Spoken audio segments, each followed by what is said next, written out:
everyone. Let's go ahead and get Radical. I don't know. Hey, welcome in.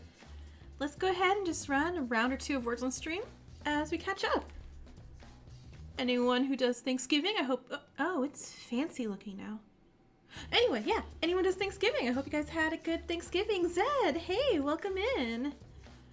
Yeah, so this week is going to be Lapse. Well, this week and next week we're doing Lapse. And then the week after we're going to take a really mini break. And again, I feel so bad for taking breaks from Lapse because I am really loving it. But so many things keep coming out. But yeah, on the 20th is going to be CM. Hey, welcome in. 20th is Project Eden's Garden, which I'm super excited about. And then what other game? I know something else is coming out too, but I don't remember.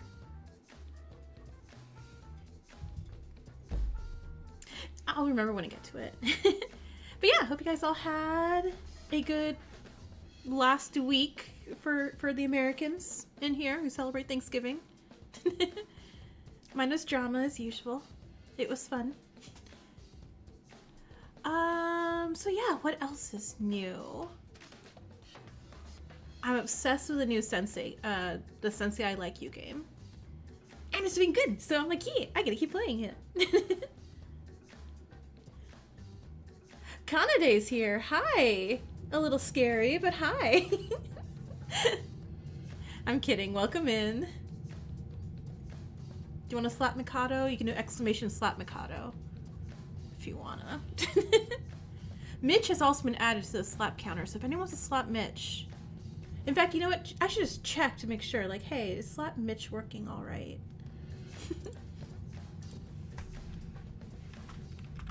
Slap Mitch.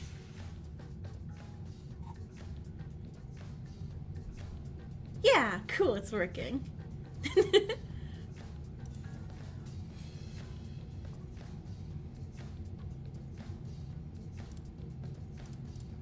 Oh, it is so fancy. It got upgraded.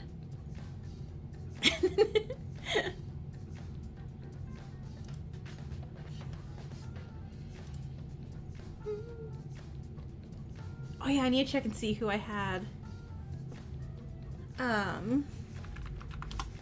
As dead. Who I thought was gonna die at least today. In Lapse. I feel like I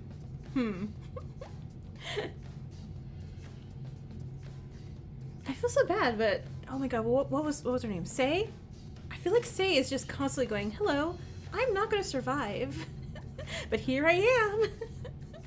Which sounds so mean. But she does not have survivor face. But who knows, it could be someone shocking.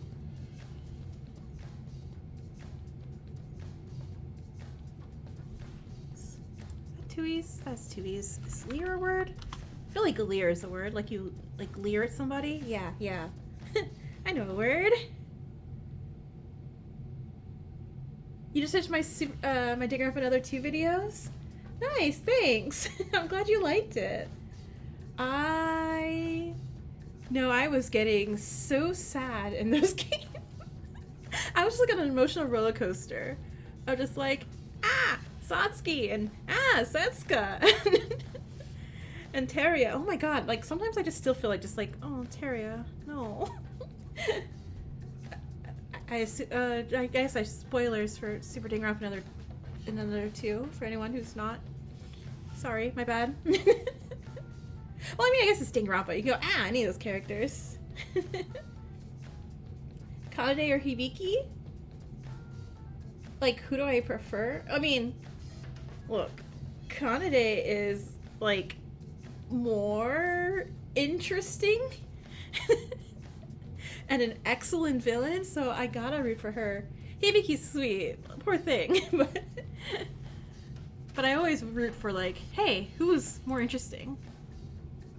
Which sounds terrible, I know. But, you know, it's kind of why, like, I'm like, oh, yeah, I like Nagito and Kokichi and all the troublemakers. They're funny.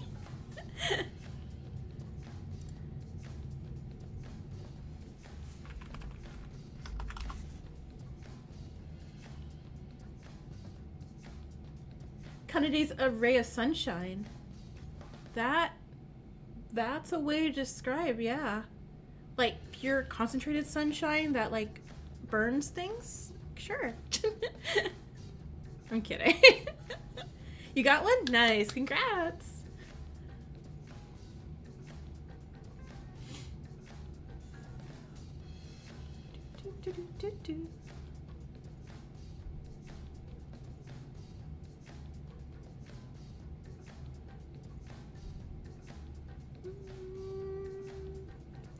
Trying to think anything else interesting happened.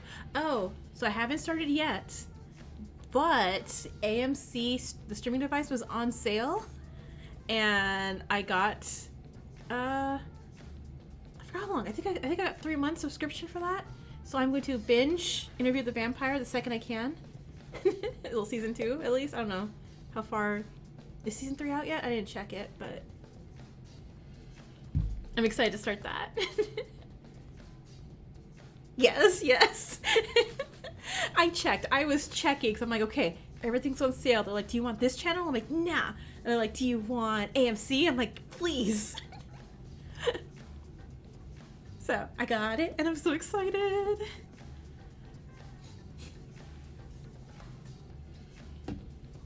Rowell? Isn't that a Pokemon? No, that's Rowlet, right? The little owl is Rowlet.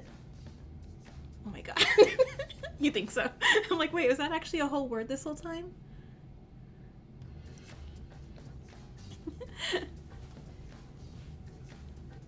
Level 7 with a fake letter. I mean, those Fs are looking a little, oh no, ads? Oh, no, really? Already?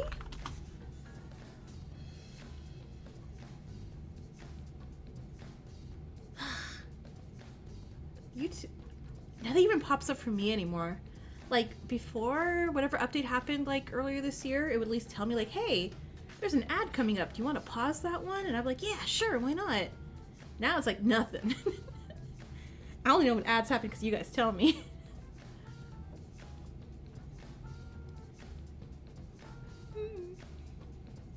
Oh, so the fake letter is the, no, the V. The V is fake. There's no V.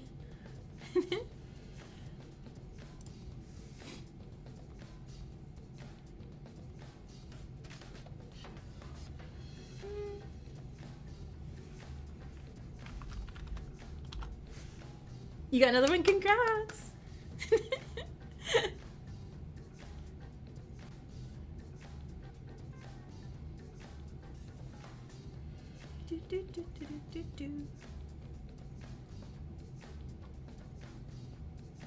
Yeah, it's a funny word. Sorry.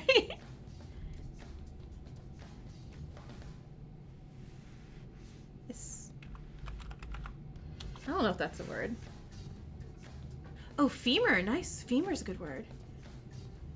I was like, I think flume?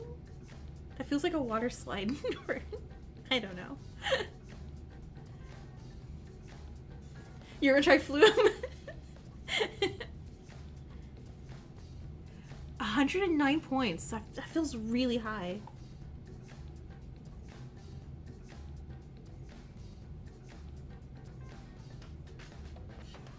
What is our record's like 14 or something, right? It'd be crazy if we just beat it today. Just a random, just like, oh, hey. Oh my god, how many consonants is that?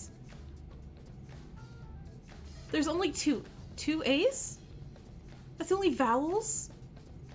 Good luck, everyone. Have fun. You're a little out of it.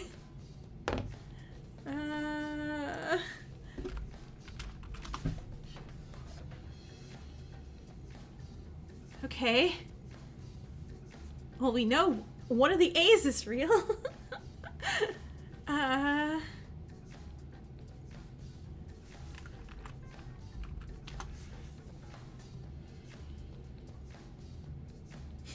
CM, our brain is just like on the same on the same level.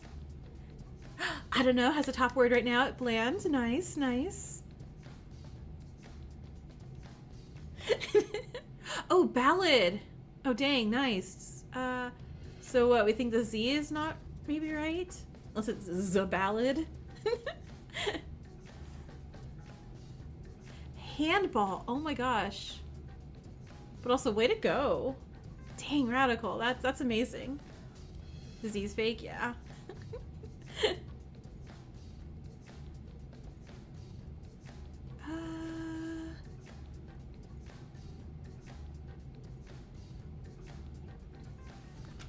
Do they count blah as a word? Blah is a word, yay! Oh, we got 2 more words, and actually, I think that'll be our first, like, fully complete one if that happened. And oh no, and alt. I don't know it. I don't know it.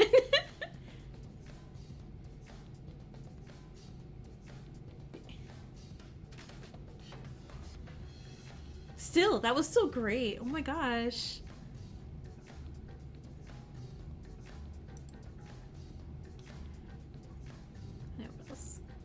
Oh yeah, tomorrow I have to.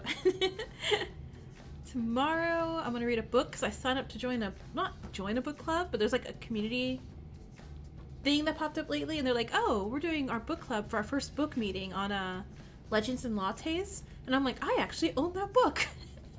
Haven't read it yet, but I own it, so that's a start. Oh, maybe the P's fake?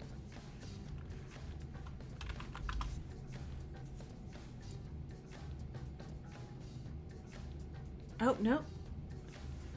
Okay, so Z is real.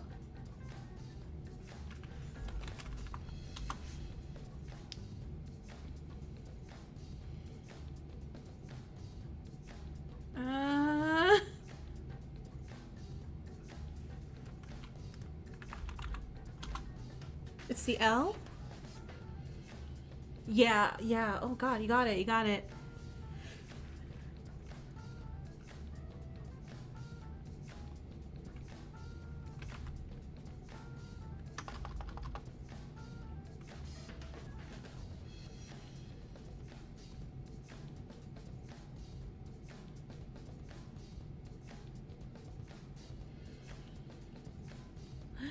I'm like trying to figure out words. Baptize. Okay. Cool.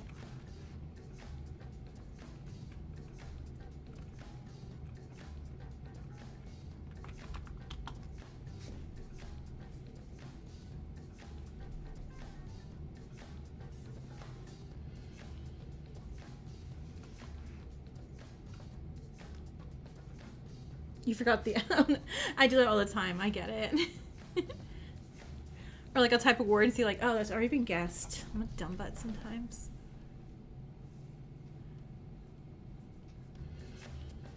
I do like the new UI though they have for this. It's pretty. And I like that it says here, like you don't have to scan it to play the game. You didn't get a single, I mean, that one was really hard. Okay, so this one, there's a fake letter and a hidden letter.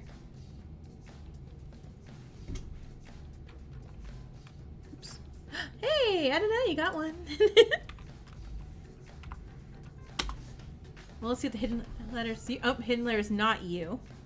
So fake is Q. And T. And the question was an N. Okay. So no Q and there's 2 N's.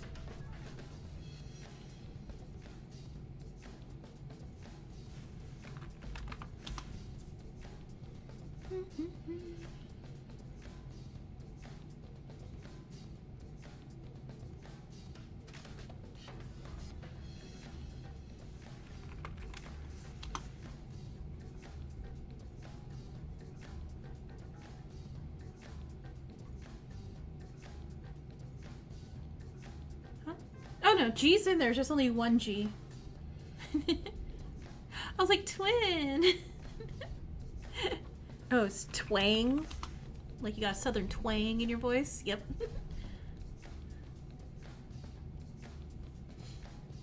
Oh, and there's Sam also. Twinning.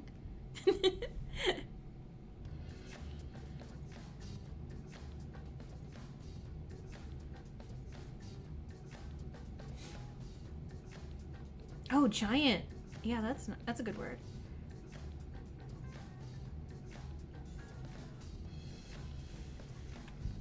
Because it's funny. Because it's a funny word. Aw, it's not in there. Sorry. I had to try. It potentially could be there.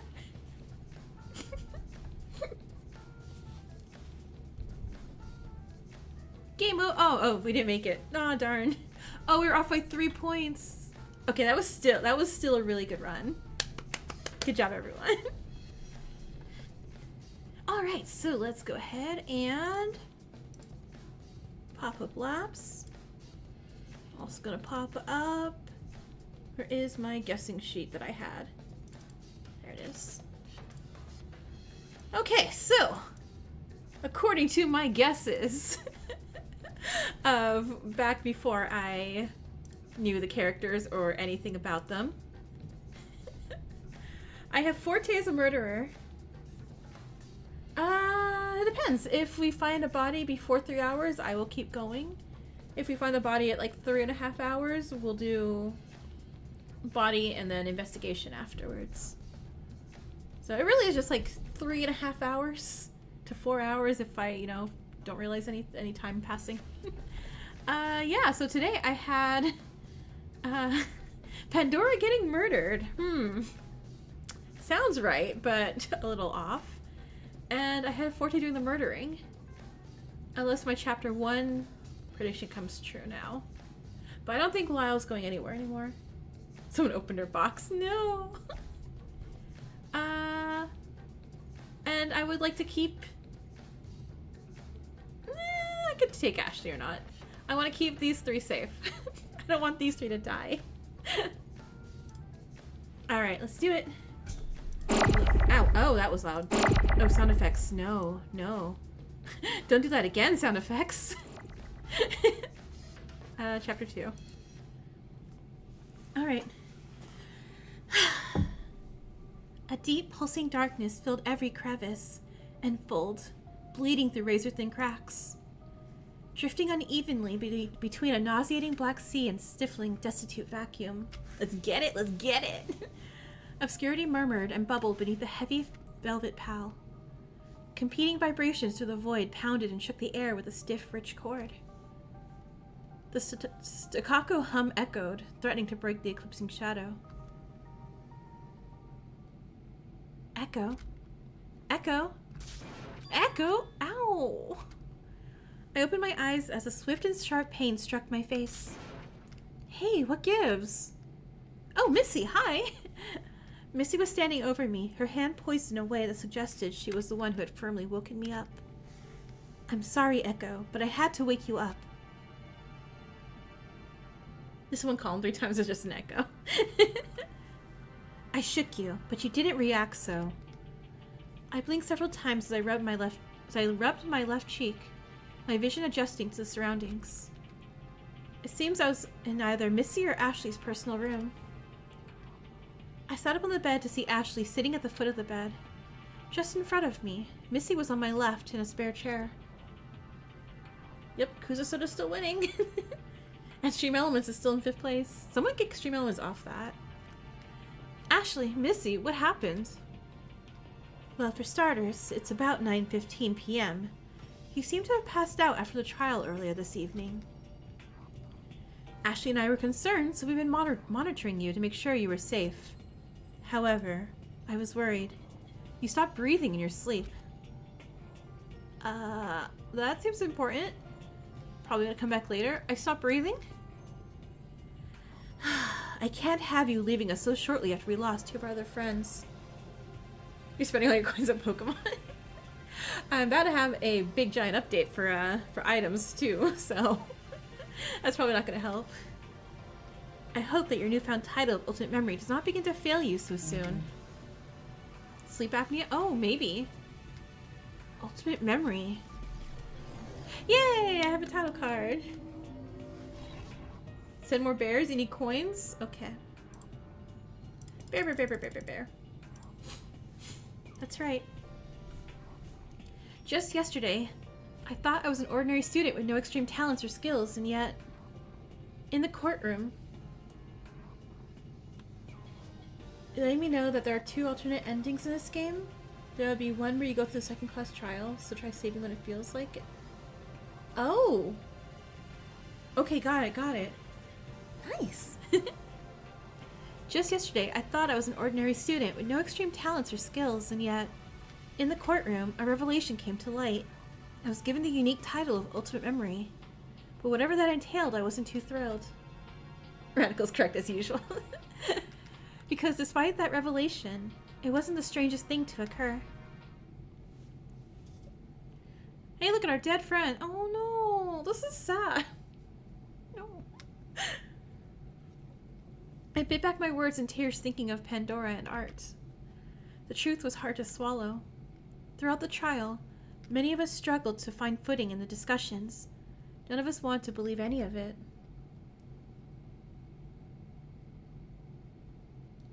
Do that secret ending after completing the trial? And you have to at least say, okay, yeah, no problem. And yeah, we'll do. The murder, and following it, the execution. The 3 of us sat in silence, haunted by the dark happenings of the courtroom. I looked solemnly at the other 2. Missy and Ashley's faces told all, a tapestry of remorse and distress. Well, what's important is that you're all right now, Echo. A body has been discovered! Hi. What do I get to see who followed? Titanic Green, hi! Thank you so much for following. I'm like, no, the body's been found already. We just woke up. I love the Monokuma jump scare. I'm never changing it. And I'll never not be scared of it. Yeah, thanks you 2. I'm relieved. Ashley's voice was a whisper. First the door trap and then this. We exchanged a few words, but we knew from the emotion alone how heavy our hearts weighed. Missy breathed a tense sigh. Just the other day, Missy was so composed, but now... A voiceless iron curtain hung over us. There were so many things to address, but fear choked our dialogue. ... I looked up to meet Ashley's tearful gaze. And looking just past her, I saw something bright sitting on the cabinet in the corner of her personal room. It was a helmet. Like a jockey helmet? Ash? What is it, Echo? Hey, that helmet over there. When we first met up, I remember you saying you didn't have any personal possessions, but... Ah! Yeah. I didn't mention it on the first day. I didn't want to talk about it then. Oh, sorry, you don't have to then. No. I think this should be brought up. Ashley's face sunk. She turned to face the cobalt blue item. I'm sure you can recall what I told you about the person this helmet belongs to. I nodded gently and Ashley sighed deeply. Missy was quiet, politely listening. Oh, no, never mind. I got in a fight with my friend, another ultimate student, Silva Prower, race car driver. That fight was about the... Oh, I remember now. I remember her talking about this. That fight was about the very preservation project we're all involved with now. The project was but a low whisper among ultimate students. Word was that we would be offered state-of-the-art living and protection, seeing as our talents would be of great worldly benefit. Silva is a last name, not a first name. To be fair, I was also thinking the same thing. I'm like... that was a villain in James Bond last name, right? Last name was Silva? I saw someone else, the last name Silva, that's like famous too. As soon as I received my offer to join, I couldn't say no. Like Sylvia? Like you're like, ah, okay, Sylvia.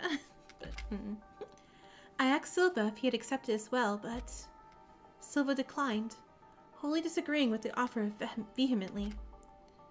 He doubted the validity of the private group that only existed in the hopeful hearsay of strangers. It's the most common last name in Brazil? Oh my gosh. One of the most common ones in Portugal? Wow, okay, dang. I had no idea. Oh, that's cool. But what position was I to deny safety when it had been offered so graciously? With our differing opinions on the matter coming to a clash, he eventually gave up on me entirely. Yet against his wishes, I made attempts to get his name in. And look where we are now.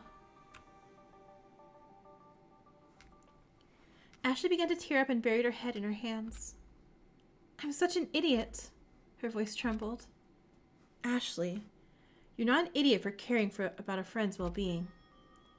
I was foolish for thinking the killing game would go away if I removed Echo from being involved in my troubles. Being involved with Ultimate students only leads to ultimate levels of trouble. But I was wrong for thinking I could shoulder tragedy on my own. Ashley looked at me with pleading eyes. They were filled with deep sorrow and regret. I'm sorry, Echo. I realize now that it's more important than ever that we stick together. She grasped my hand firmly, but her own hands were shaking from fear. It was only natural. I felt a tear fall from my face onto the back of Ashley's hand. Missy's voice slipped in. Why don't we get something from the dining hall to unwind? Everyone seems rather tense, and I think taking a beat could help us distress. Not taking a beating, taking a beat. Huh?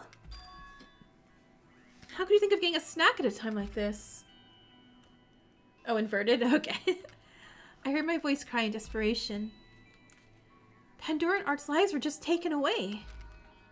I'm sorry, but I don't think we're of sound mind right now. That's right. We shouldn't waste time doing nothing. Then, what would you suggest we do? Well, we need to escape. Missy, you're the ultimate tactician. I'm begging you. Please, come up with something, anything, to sort of get us, just any sort of plan to get us out of here. What's the point of ultimate talents if we can't do anything with them? Missy flinched. She looked away, attempting to hide her reaction. I realized what I just said. I'm sorry. I went too far. ... Echo, it's fine. However, Missy's words betrayed her. Oh my god, we're spending so much time with Missy. I'm like, please don't let Missy die. I really, really, really like Missy. Missy's word betrayed her emotions. She must have felt tense after everything as well. But she tried to retain her composure nonetheless. Oh my god, I feel like she's gonna die and I'm scared. Kasoda, hey, welcome in. You can't wait for long? Okay, yeah, no problem, that's fine. I let out a deep sigh. I'm sorry for losing my temper.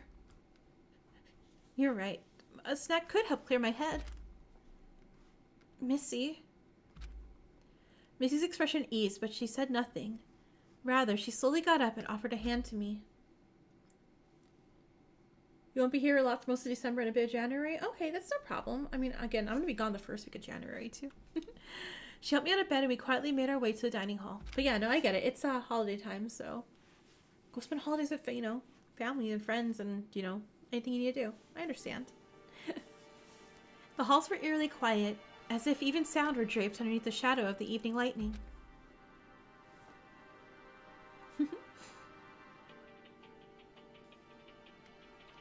In the dining hall, we saw Forte sitting in his lonesome. Another person I'm really scared about dying today. Evening, folks. Forte's voice was a low rumble, his posture stone. He sat with hands clasped on the table, resting just before the dining table centerpiece, Pandora's basket of pastries. I know, Forte, hi. Oh my god, I just saw something. Sorry to, like, you know, distract from this. So what if? How would Monokuma, I guess, read this reading? So say Pandora was going to murder somebody. She baked a bunch of pastries that were poisoned or whatever. And she was going to serve them, but she got murdered. Did our trial. She dead. Next day, say we're like, hey, look, her pastries that she cooked, let's eat them. And like, I don't know, one character only eats them and they die. Does, like, Pandora get, like, blackened after being a victim? Like, I was gonna, like, drag her corpse out, like, got no execution on you, even though you're dead already. That would be funny. But I was, like, kind of sad, but that'd be funny. He blamed the gods. And I'd be like, hey, excuse me, Monokuma, this is cheating. Someone killed somebody after death. Like, what? What do I do? Are you alright, Forte? The answer was plainly painted on his face. No one was of sound mind after what we just witnessed. Even though he didn't answer outright, the question alone gave him a bit of comfort. Indeed. It'll be a while yet for me to come to terms proper, but... Words. Then I went to, it was L, right? Yeah. No, it's not translated! Toujours un hus après un chute. Totally. Cooks have a lot of power, as do doctors and nurses. I know, right? Because as doctor and nurse, you're like, well, I want you alive in case something happens to me, but if you die, you can't do an autopsy. Always rise after a fall. Always rise. Always rise? Pain exists so we can grow and learn from it. What we do with this feeling of misfortune is what will motivate us to move forward. We learn from tragedy and grow forward. You know, there's something not open, go up? Oh. It's really all we can do. I must imagine Art was deserted. Sorry. Now I was thinking of like Baker's death. I'm like, oh no, he got deserted. Monokuma turned to what? Regardless, his generous fixings. Being driven into a companionless corner like that would make anyone miserable. I think, he became a chocolate eclair. I'm really scared for Forte, actually. In the guessing thing, I had him as the blackened today, but I don't see a single murder bone in his body, so... But again, I thought Art was totally in the clear, so who knows? But yeah, I think Forte is suspect or possible victim. I'm scared. Alas, it's hard to think clearly when your mind's been clouded by despair. I feel terrible for Art, his swirling, desolate emotions pushed too far.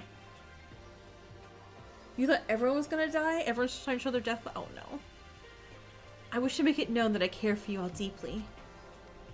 Forte's melancholic voice stung my heart. Missy and Ashley themselves had a wistful look in their eyes as they nodded in assent. We hardly knew each other, but I could feel the bond of our adversity bringing us closer together, our camaraderie knit together by taut strings of fear.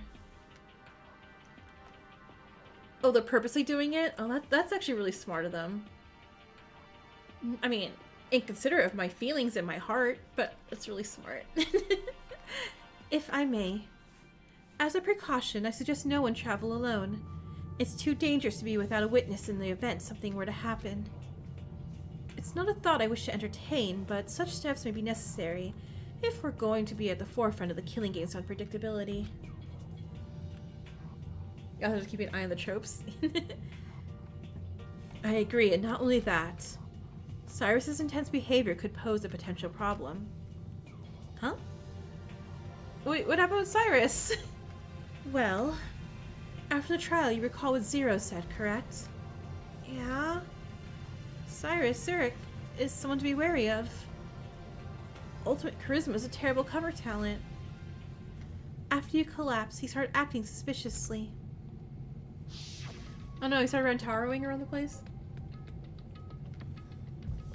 You worried it was gonna be Cyrus? Oh no. No! I literally just at the beginning of the stream was like, God, I sure hope it's not Cyrus who dies today. It seems I've garnered some distrust among you all. No thanks to that lousy Zero. But I like this sprite. I like this sprite. Cyrus, what is Zero talking about? There's no use hiding it. I think a reintroduction is only appropriate. Cyrus Zurich, ultimate confidential informant for the Preservation Project. An informant? Oh, informants never live! Oh no! That's the biggest red flag of all. Have you ever seen like a crime show? Like, oh, this is our informant. Like, they're so dead. They never even usually make it to the first chapter dead.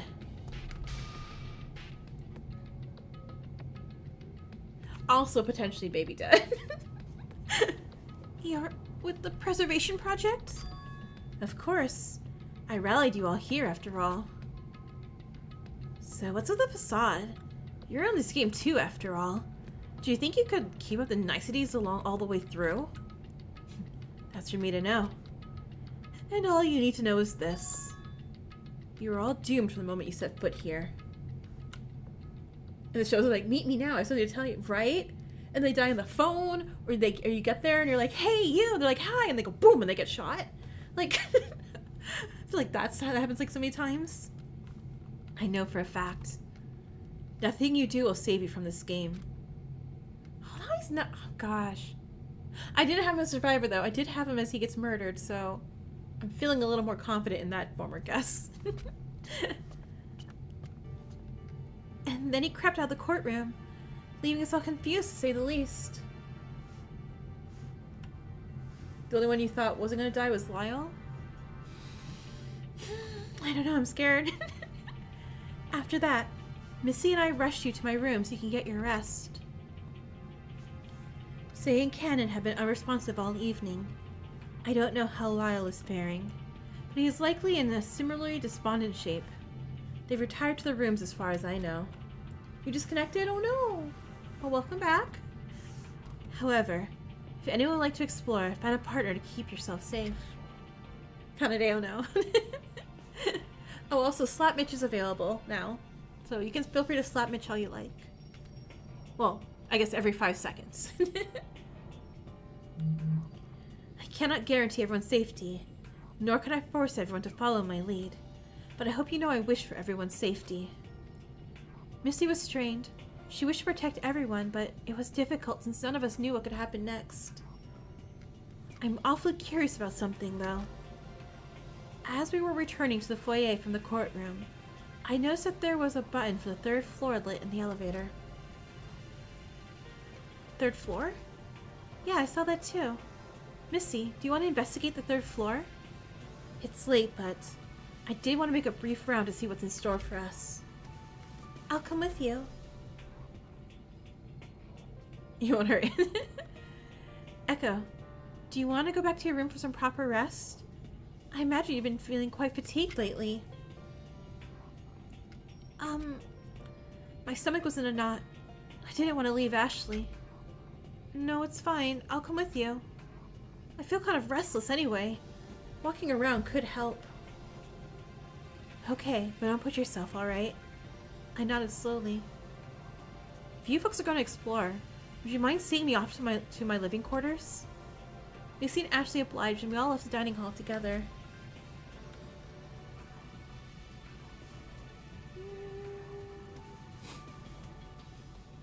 In the foyer, we saw Forte off as he retired for the night in his personal room. Entering the elevator again, we traveled to the 3rd floor that had recently opened up. After a low rumbling, the elevator stopped, revealing the new area. Ooh! A digital kiosk was outside the elevator, displaying a map of the grounds as we approached. Okay, so what do we got? A casino! Let's go gambling! And a garage. It's weird there's a garage on the 3rd floor. Like, that's kind of... Huh? And next to an art gallery? Like, I'd be so upset if art was my town. Do I have a problem? Like, those mono machines are so fun. Like, no. Like, if I had an art gallery and they're like, oh man, we have a garage there which blows like smoke and fumes and stuff, and it would totally like ruin your art. Zero, I have concerns, please. I would like this rearranged. And a smokehouse next to it too. Like, if things don't explode, I'd be so confused. The 3rd floor landing hall led to a single main hall split into 4 rooms, 2 on each side. 4 new activity amenities are available to us. On the left, there's a smoke lounge connected to a casino, and on the right is an art gallery connected to a garage.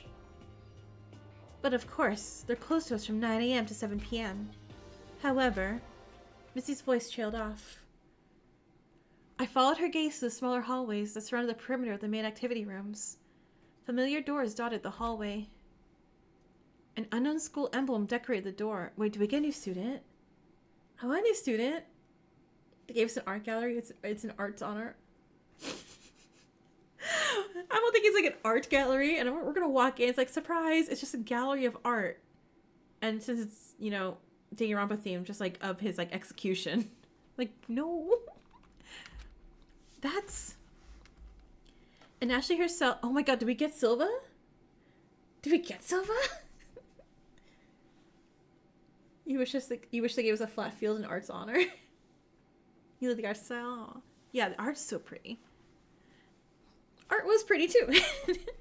And Ashley herself was looking at another door that bore a similar emblem on it that I had seen on the race car helmet earlier. Huh? There's another full set of personal rooms on the 3rd floor. Missy and Ashley looked at each other with astonishment. They swiftly ran to their respective doors, but before they could do anything... I see you've met the rest of your classmates. Hi, Cyrus. His flat, disembodied voice sent a chill up my spine. The two of them swung around to see Cyrus in the dark corner of the hallway. Cyrus continued, disregarding Missy and Ashley's grim faces.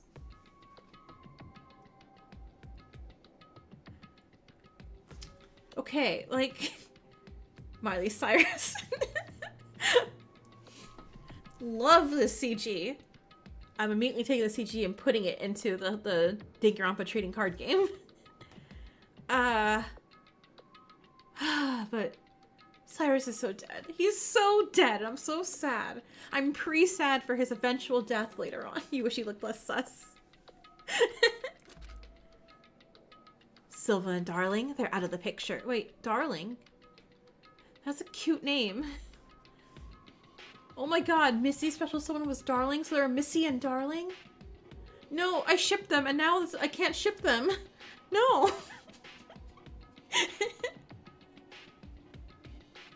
You thought his name was Silas from Love in Deep Space?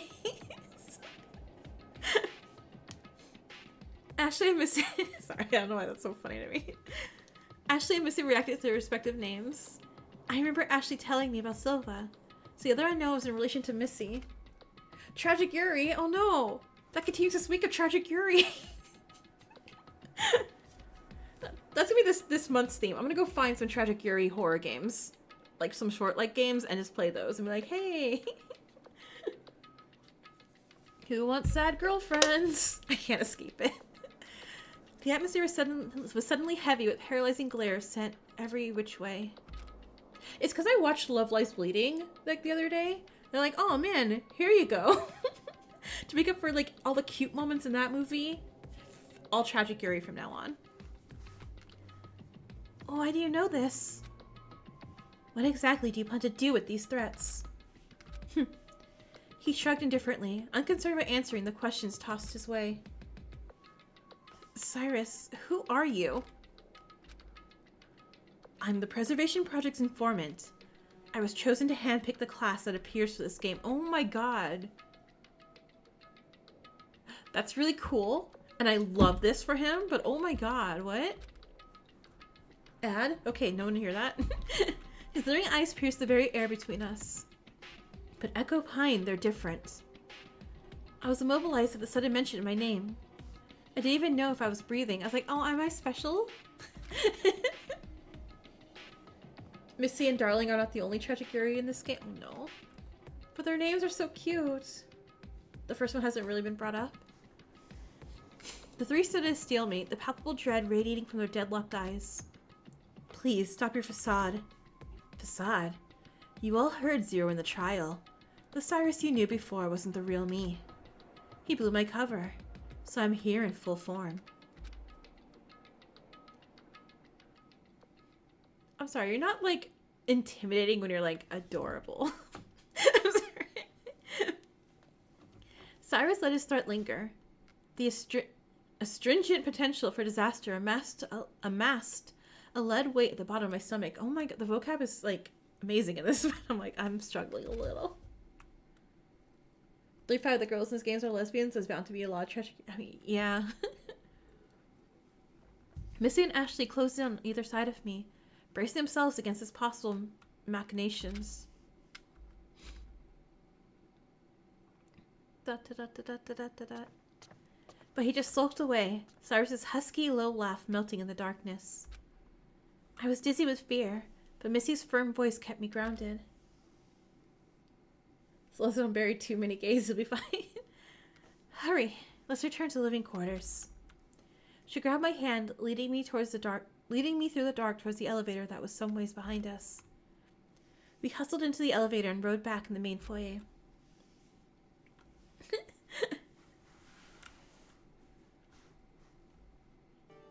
sad would this be if the only one who survives is just Echo? Oh my god, actually, I would love for, like, any Fangan to end like that. It's like, you won! But at what cost? Everyone!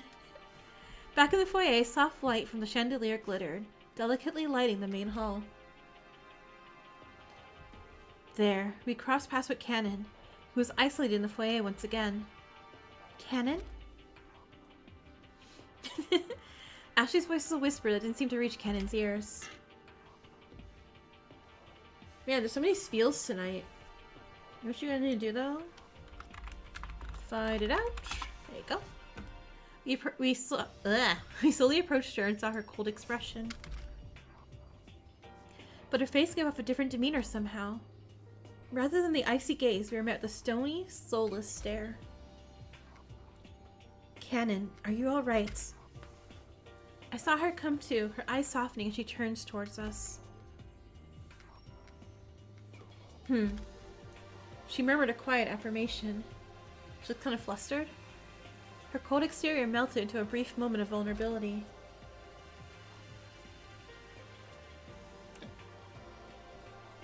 Judging by Judging by Shutter Hope's intro with Enigma in the elevator alone, it's a possibility that happening there? Oh, I didn't even think about it like that. Imagine going to a trial just by yourself. Like, Monokuma, can I just go? Like, I won, right? I don't really have to do a trial at that point. Is giving David with the outfit. Needs a little more crazy. And to loosen that, but then yeah. Oh, do I know which David you're talking about. I got you. Just Stream Elements win? Guys, beat up Stream Elements. Then, my curiosity got the better of me, and I capitalized on the brevity of silence. Cannon, I have to know. Why did you run away when I collapsed from electrocution? Forget Stream Elements. It's only natural to feel fear when you see someone get hurt. Huh? I was frightened. It's odd. I wanted to leave this mansion as soon as I woke up, but something stopped me. She gripped the instant camera she had hung on a short wrist strap. When I woke in my personal room, with only this camera in my possession, I couldn't help but feel unnerved. David's less annoying sister. So I stood in the foyer, wanting to leave, but felt unable to due to a mysterious bad feeling. You have to go now? Alright, bye! Thanks for stopping in! And, as it turns out, that feeling was right. After I saw you scream and collapse, my suspicions were confirmed, but I didn't know what to do. I waited for someone, anyone, to come and see you, so they could handle it. Forte. You know what happens from there. I left someone else to help you because I didn't want to deal with that event. Although her face was no less intelligible than before, her voice was shaking. She was just as scared, if not more, than I was. She desperately wanted to protect herself from being the one who would point out the culprit as long as possible, knowing she couldn't delay the inevitable revelation. Scrappity? Hi, welcome in. Yeah, Danganronpa. Cannon sighed heavily. Well, Fanganronpa, I guess. Excuse me, I'm going to bed. Cannon briskly walked toward the living quarters. Missy and Ashley gave Cannon a soft goodnight each as she retired for the night. With nothing left to do in the dark of the night, we followed suit to our individual rooms. Dang it, Grandpa. Ashley stopped me for a moment in the living quarters hall. Echo, let's take care of each other, yeah? Well, of course. That doesn't need saying. Ashley mumbled something but cut herself off. Instead, she just gave me a hug. I closed my eyes and allowed myself to be swathed in the comfort of her embrace. Good night, Echo. Good night, Ash. How many days is it again that we have? Do we have 7 days or do we have 10 days? Entering my personal room, I felt more alienated. This personal room. The comfort and luxury must have been fabricated, creating a false sense of comfort. I feel like it was a week. I think they said it had a week before the end of the killing game. And behind that sense of comfort, a facade of terror and malice was hiding. A killing game with no remorse for the participants. I shook the nerves out and collapsed on the bed. Hang on, Romper. I wanted to go to bed for a long, long, long time. Exhaustion overcame me and another day would come to pass.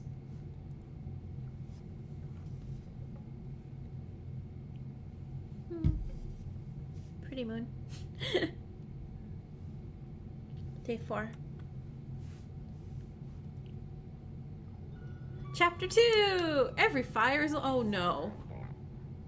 Oh no!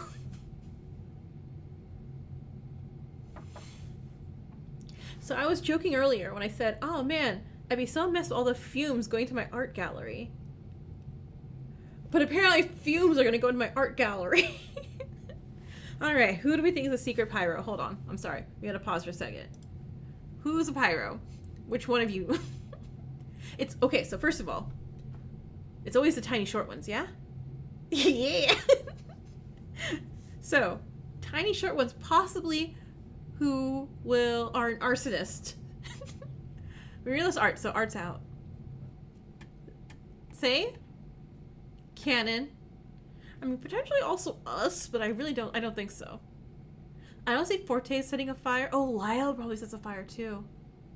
Okay, so our 3 potential arsonists based solely on the fact that short people tend to light more fires in media that I can think of. Lyle's saying canon. I'm also still voting for Say at this point then. Plot twist, Echo sets up the fire to catch the killer red hand. I mean, yeah, again, could be me. I could be trying to smoke out the killer. But nobody dies of the fire. But in the confusion and the smoke, one of the tiny ones totally stabs another person? Maybe. We'll see. Knock, knock. I opened my eyes at the sound of knocking. Pardon me, but good morning. Oh, it's Missy. It's Missy Vesper outside for Echo. That would suck. I look at the time, 7:29. Good morning, Missy. I'll be right out. Take your time. I stopped the alarm before it rang and made myself presentable.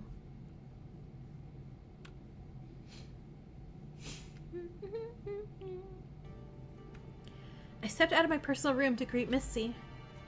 I noticed she was clutching a small item folded in the cloth. Before I could ask about it, she started through the halls and I followed alongside her. What's going on? I'm gathering students for a personal announcement. I will elaborate when we arrive at the foyer. She raised a small item indicating it was going to be the subject of her meeting. You're the last student I approached. Those who will be present did not answer when I knocked, however. When I approached Sai, she replied through the door she wasn't going to move at all. She said that if she was going to die, it would happen regardless of what she did. Again, sounds like she's going to start a fire. Or we start a fire to smoke her out of her room, like, hey, out your room, we have a meeting. She's like, no. So we light her room on fire. Sorry. A little too gambling arson happy today. What? It was a shockingly fatalistic thing to say, but I wasn't going to force her out. That girl. She worries me. Do you think she'll do something dangerous, like start a fire? I'm sorry. I meant that I worry for her well-being. I don't wish to be too demanding in any case she may be offended or take it the wrong way, but Missy sighed. She seemed upset that she couldn't do anything to help. What is wrong with her? I mean, she's scared, poor girl. Doesn't help that, you know, I also keep saying every episode, everything it's around Say. Thank you. That's right. I think I had you guys correct me last time too. My bad. Yeah, Say's constantly my little like, I think Say's gonna die or be the culprit. And she survives this chapter. I'm gonna say the same thing next time. I'm sure Say appreciates the sentiment. We just do what we can, right? ... I apologize. You're absolutely correct. Missy's expression eased as we finally arrived. Always the victim, never the black ant. I mean, now's her chance. In the foyer, I saw a small group of students Missy gathered. The group was Canon, Forte, Ashley, Missy, and myself. Okay, so Lyle, Cyrus, and Say couldn't make it. I'm not surprised Cyrus is absent given his behavior last night. And Lyle should be a person of concern as well, since he was so distraught from the conclusion we came to, discovering Art was the culprit behind Pandora's death. Art just wanted to protect us. It's not his fault Pandora had an incredibly suspicious note. The group was Canon. Are one of them dead? No one's dead yet. I don't imagine seeing her with that note helped. What with his head being so full of distress. That note is fairly damning. I never would have thought she'd be in possession of such an oddity. As far as we know. That'd be insane if someone's dead now already. And it came to Cyrus or Lyle too? Like, geez.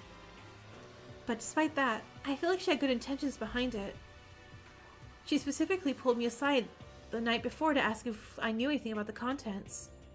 That doesn't seem like something a mole would do, right? We pondered the source of the note, but we couldn't pursue much about it without the strange item in our hands. Our morning was already off to a rocky start. Ah, that brings me to what I have gathered you all here for. Oh yeah, what's the item? What's the item? Missy had the floor, taking place facing the elevator and the centerpiece table, while the rest of us encircled the opposite side. Please, do not be alarmed when I show you this. A gun! No. What do you have there, Missy? A knife! No! She placed a small cloth-wrapped item she'd been carrying on the wooden table. Oh my god, it is a gun. PK, hi!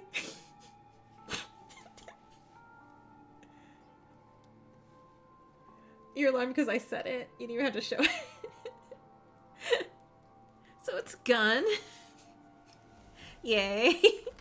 It's a revolver with a note. Missy, what's the meaning of this?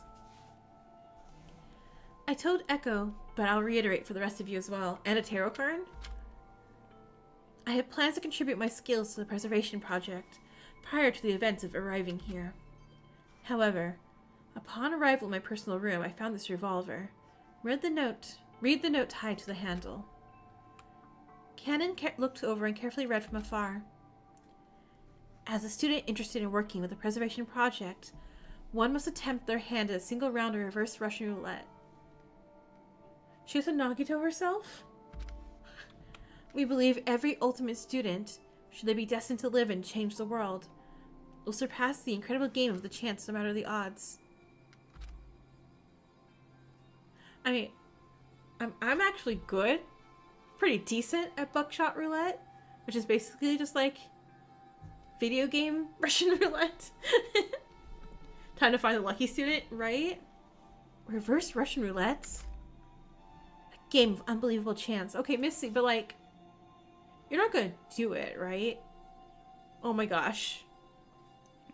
Someone's gonna get shot. We're gonna be like, and we're gonna have to like have a trial. Be like, oh, they unalived themselves. We're like, no. Oh no, but that's on fire. 5 of the 6 chambers in the gun are occupied with a bullet. The player is to spin the chamber, lock the chamber in, place the gun barrel against their own head, pull the trigger, and hope to survive. Let's play some Russian roulette. Without the knowledge of whether or not a bullet will be fired, your life is in the hands of fate. Well, that's absurd. What are the possible odds of someone surviving that? 1 out of 6? The odds are far too high to take a chance on. One would have to be unconceivably, ultimately lucky, one might say. You didn't do it, yeah? Who would dare, like Nagito, dare risk such a gamble if they were not certain they would survive? You had Lady Gaga's Russian roulette. It's not the same without a gun. Missy's claw clenched. Did she really not play the round? That said, I'm showing my hand because I want to suspend my disbelief. Huh? I sincerely want to trust you all, and I trust you, Missy. Please don't betray me. So I can hope you can trust me as well after I reveal this wretched thing. I wish you to believe that no danger is to be contrived for me, as I have no intention to harm any of you. She carefully folded the cloth back over the revolver. Have any of you heard of a concept called the Stockdale Paradox? No? I'll explain. It's a philosophy of duality. Named after the vice presidential candidate, the Stockdale Paradox is a concept in which one must never lose faith that they will prevail in the end, while still confronting the cruel facts of the reality. Yes, but because of this game. It's a paradox of the self. It's a paradox of the self. An individual has to be able to balance the horrors of reality with the optimism of success to truly be able to overcome the worst situations. I mean, that's exhausting. This mindset, the acknowledgement of two opposing sides, of hope and despair, is paramount in achieving one's goals. One mustn't get so hopeful that they ignore the gravity of their grave despair surroundings. In our case, oh, here we go, there we go. I'm like, we're dancing on the words. Let's just say it. Just say it, Missy. We must balance the hope that we will escape the clutches of this place against the despair of ultimate death within the walls. The four of us are petrified. Hope? Despair? It was hard to process. Thank you for placing trust in us, Missy. We will not let you down.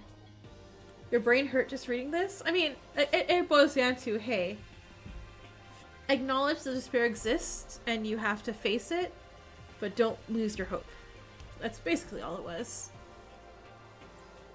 I mean, but fancier, but that's the gist. Cannon remained silent, but nodded in agreement at Forte's statement. Thanks, Missy. You're risking a lot, but if none of us plan to kill, then there really shouldn't be anything to worry about. Of course, there shouldn't be anything to worry about. We're all reasonable people, but fear is a powerful tool. By showing you this item and telling you my intentions, I hope to dispel any fear among us. Very demure, very toxic positivity. Well, they're saying don't toxic positivity. They're saying you to acknowledge both sides of the coin of reality, of like, hey, life's not a fun movie of everything goes well at the end and everything works out okay, but it's also not a nihilist doomer type thing where it's like, hey, I mean, look, just think on the positive, like, you gotta think and try to make positive things happen in your life. That's why it's a paradox. So you're like, yeah, it's a balancing act paradox. Don't go too side. Don't go too far on either side. Don't Junko yourself. Thank you for your cooperation and understanding. I couldn't believe how bold Missy was being. And all the red behind her was just like, man, look at those red flags. Thanks, Missy. She could have easily left the gun in her room, out of sight. Essentially, out of our realm of existence, where no one could cause harm with it. But she was venturing with high hopes that our group truly had no ill will. Everyone agreed. No one would dare fire the gun. I was like, one of the three didn't show up. Like, Cyrus comes out like, hey, I found this gun. Even so, in a game of killing, a weapon presented itself seemingly out of nowhere. So about that, oh my god, wait, Cyrus was gonna come running around with a gun? Stranger so, it seemed like some students were left some sort of item in their rooms upon waking up. Yeah, wait, what was my item? Memory? Cannon remarking upon her camera. Ashley having Silva's racing helmet. Missy with a revolver. Oh my god, we're just playing real life Clue. I was like, wait. It's a game of Clue, yeah. So it's gonna be Cyrus in the art gallery with the revolver. But I also recall Forte having something that was seemingly out of place in the mansion. When he took care of me, I was shocked that he had. He has had a scarf draped over his shoulders since I first met him. Oh, maps? Nope. Sheet music? It was art in the lounge with the towel. Yeah. That's right. He was leafing through some sheet music. I wonder. Yeah, what type of music is, like, murderous? What was the meaning of this? Crash. That's like... As I pondered this strange trend, the sound of glass shattering filled the room.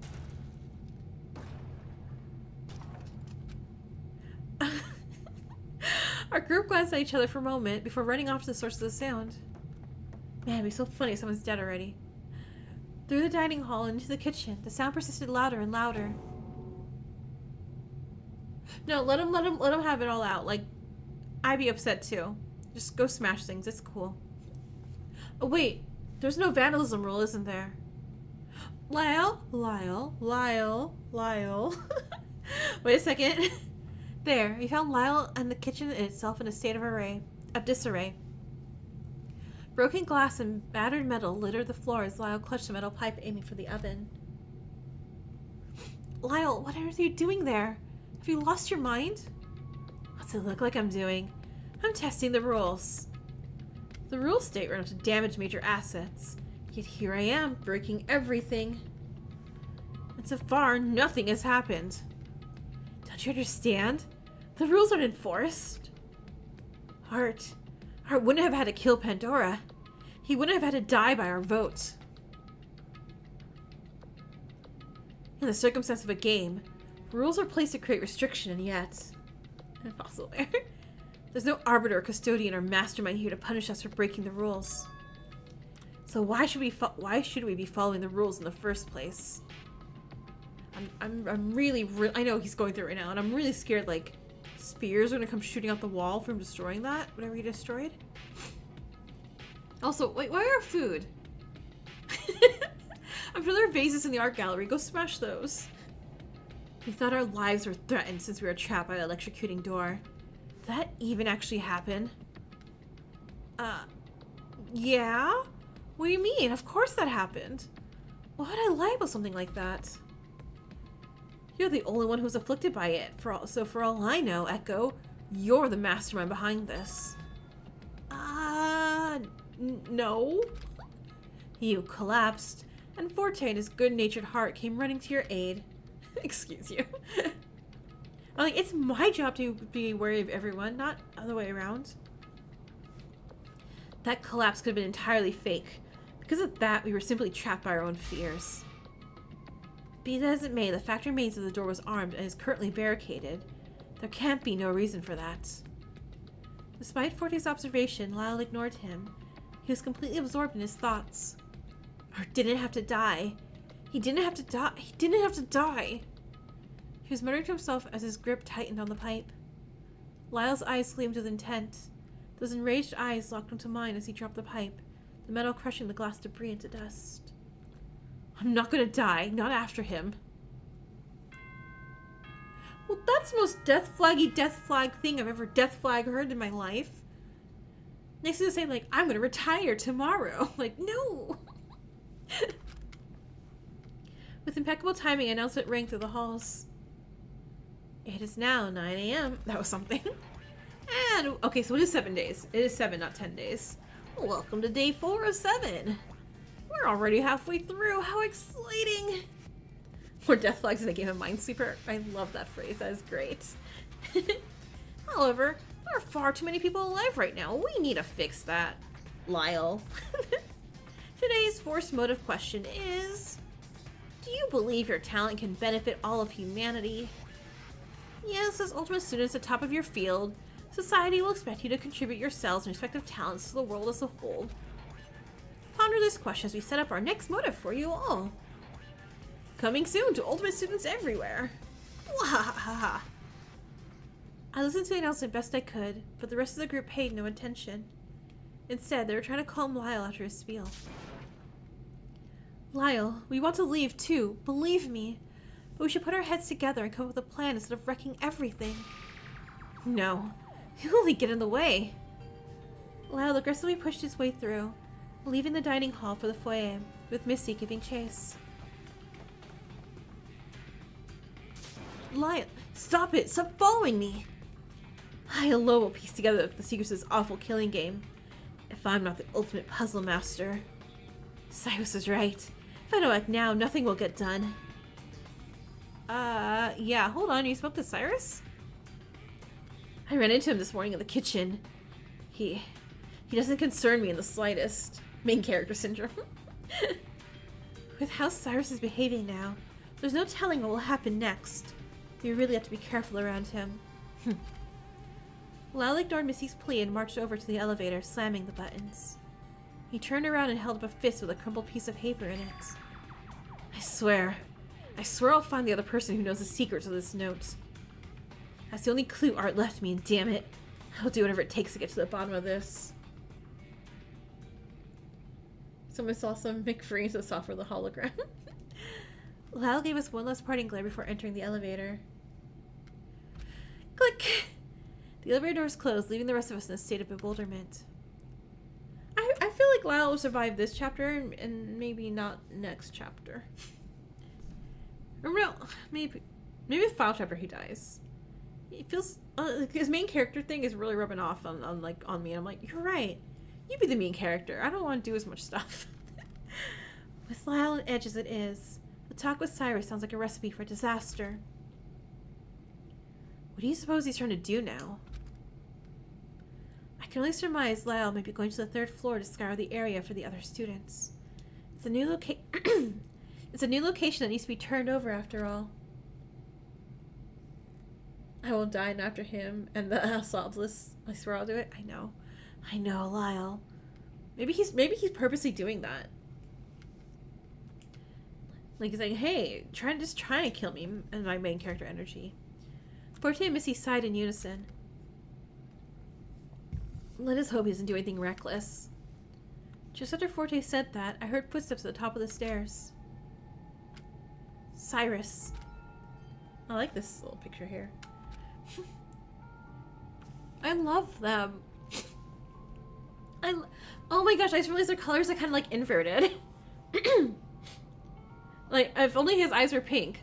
Because it's like, oh, he has like a pink outfit and a green hair, and she has like a pink hair and a green outfit. Here comes Hannah Montana. In the light of day, Cyrus' expression was twisted into something disconcerting. Missy and Cyrus exchanged fierce looks once more.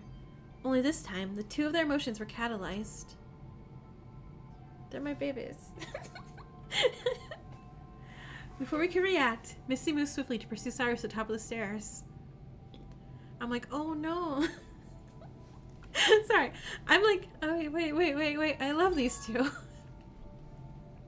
Missy, wait, what are you doing? You got 4 already? I still have not changed a thing from last time either, so it should still be low.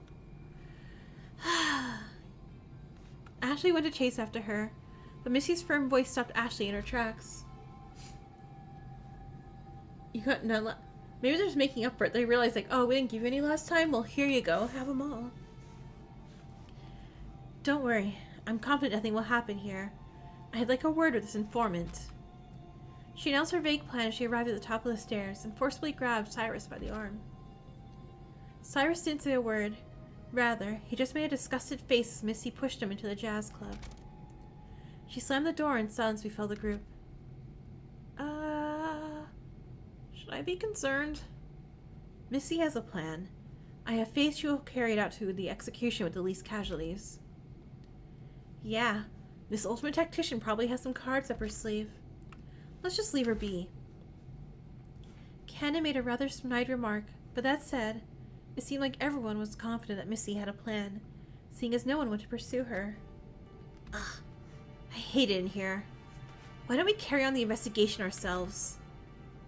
Yeah, I'm like, investigating what? The mansion. We still haven't found a way out of this place. I agree. The 3rd floor opened up last night, so there could be an opportunity for escape. Cannon, would you like to join me? Missy proposed traveling in pairs to protect ourselves, so if I may.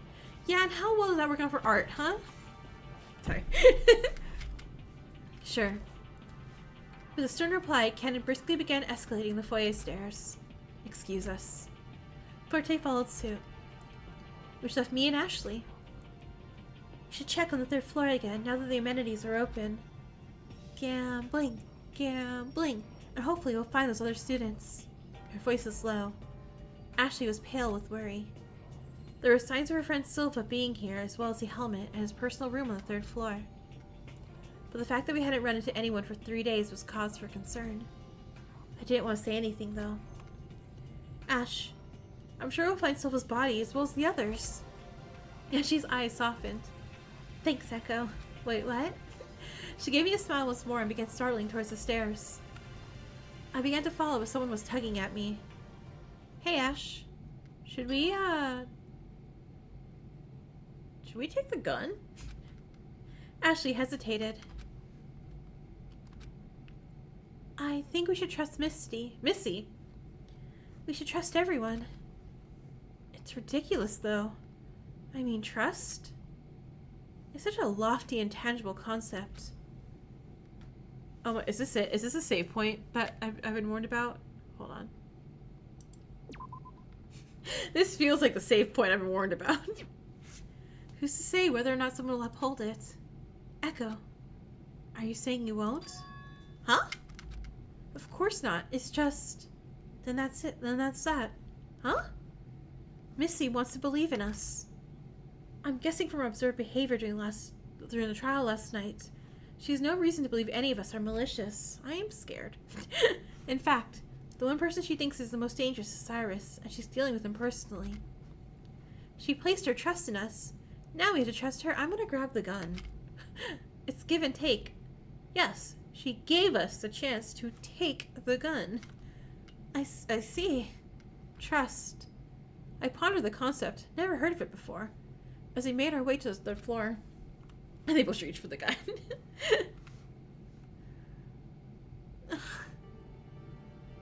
I don't like leaving a gun unattended.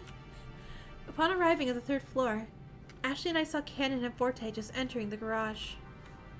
Ashley herself revisited the door with Silva's school emblem and tugged at the doorknob. Locked. Figures. I mean, we can just go crash it down, break it down. She knocked lightly a couple times, but to no avail. Her eyes were dark. Huh. Maybe those other students are just gathered somewhere else in the building. It's a pretty big place. This whole floor was hidden from us for a while, after all. Ashley snapped out of her trance. Her concern gazed at mine. Yeah. We'll see them soon enough. She lightly caressed the door before returning to my side. I would kind of like just carve your name, like, Ashley here, Ashley was here, into his door, just in case.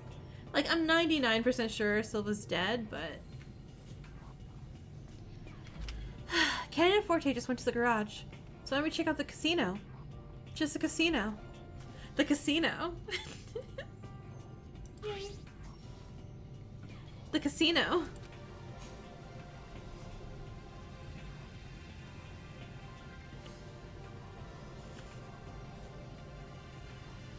Ooh. We visited the casino, a dim room with expensive design. Among the room pairs, this room was connected to the smoke lounge by a set of double doors on its left wall. A casino? I suppose it pairs well with the smoke lounge. I guess some kind of ultimate gambler. Could thrive here, but still. This, along with the smokehouse, seems a bit out of our depth. We're not here for recreation. Let's see what we can find. We split up and searched the rows of slot machines that lined one side of the room, and the card tables that occupied the opposite. The slot machines spun listlessly as they sat idly by. The card tables themselves looked rather lonely. No chips or card adorned the felt.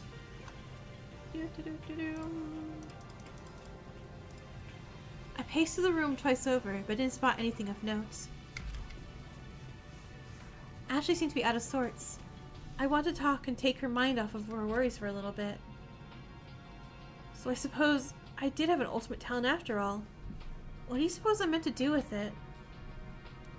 Well, it helped during the trial. I mean, that aside, I'm not sure what kind of practical uses it had. To memorize things? Like, a lot. It's like the fundamentation of like any job you want, pretty much. Ashley felt quiet, instead focusing her attention on investigating the room at hand. ...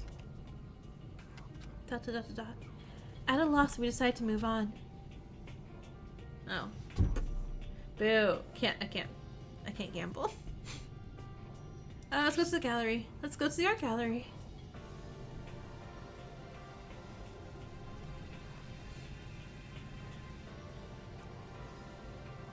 Ooh. Oh, this is pretty. I like this. Crossing the third hall floor, we came to the spacious art gallery. Among the room pairs, this room is connected to the garage by a set of double doors on the right wall. Angie would be happy here, right? It's very picturesque and modern. Yeah, the whole environment is really inviting.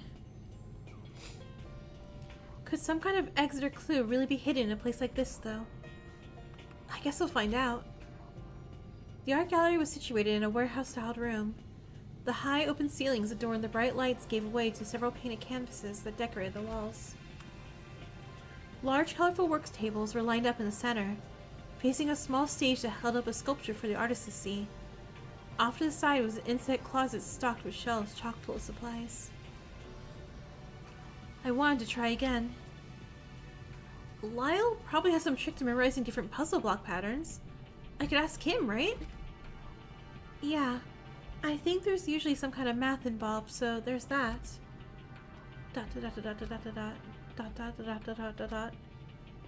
Finding nothing fruitful of note, we moved to our next location. Smoke lounge. Alright, let's go to the smoke lounge.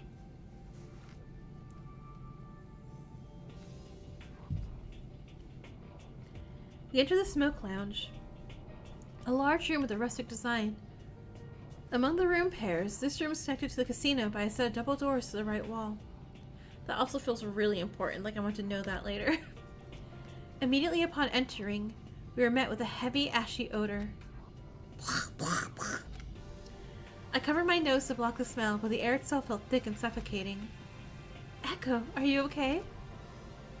I'm fine. I just wasn't expecting the air to be so dry. Let's try and make this quick. Right? I feel like I could play poker in this room. And look at all that alcohol. What kind of group would allow students access to a smoke lounge? That seems irresponsible. Yeah, what kind of ultimate talent could utilize this room anyway? Who knows? Let's just take a quick look for some sort of exit and move on. You love the rose panel? Oh, these? Yeah, these are pretty. I like these. I glazed over the room from one end to the other with a single sweeping look. It was a decadent-looking set. The leather seating and fine woodcraft tables were cozy, each table housing a small candle for a comforting effect. The far wall had shelves upon shelves of fine beverages locked behind a glass case, with a bar to match the opposite side. It was a highly refined atmosphere overall that felt rather unwelcoming to those of us who didn't indulge in this sort of recreation. I poked around in areas I thought may be suspicious, but didn't really know what to look for. We kept coming up short in our investigation, shuffling the lengths of the rooms in silence. I saw peppering Ashley with questions pertaining to my talent. She clearly wasn't in any mood to address it. This? That's probably where we get our messages from. So like when Zero sent us like, oh hey, the rooms blah blah blah are soundproof, or this room soundproof thing, that's where it gets printed from. Oh, Echo. Ashley sighed. This whole ultimate debacle. Such a thing has no bearing on what we have. You don't need to find any sort of use for talent. I couldn't tell you what a jockey could do for the future. Was it too much to simply wish for safety? That in return, we must contribute everything in our power to get something so basic? I wish the project wasn't so incessantly utilitarian about our talents. Nor could Ace. Oh no. Oh, Ace. Another heavy sigh. Pandora said something like that on our third day. In response to the fourth motive question, that baking was simply her passion. Sorry. The talent assignment was so weird and out of nowhere. To be honest, I'm not even sure I believe it. I just want to take your mind off. I let the sun just hang. Like Kaede. I didn't know where to go from there. Thanks, Echo. We kept looking.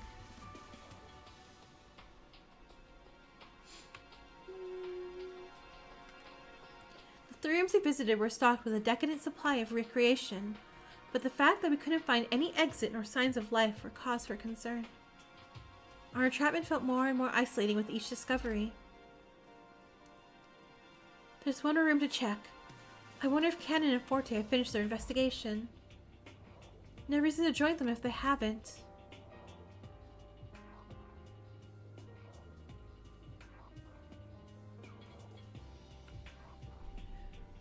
This is fancy. Okay. Like, what? Ashley and I entered the garage with its heavy double doors. There weren't any signs of Forte or Cannon in the room. The garage was another warehouse-sized room that housed a large collection of vehicles. Fancy vehicles! Vehicles of various makes and models lined the warehouse like a row of soldiers.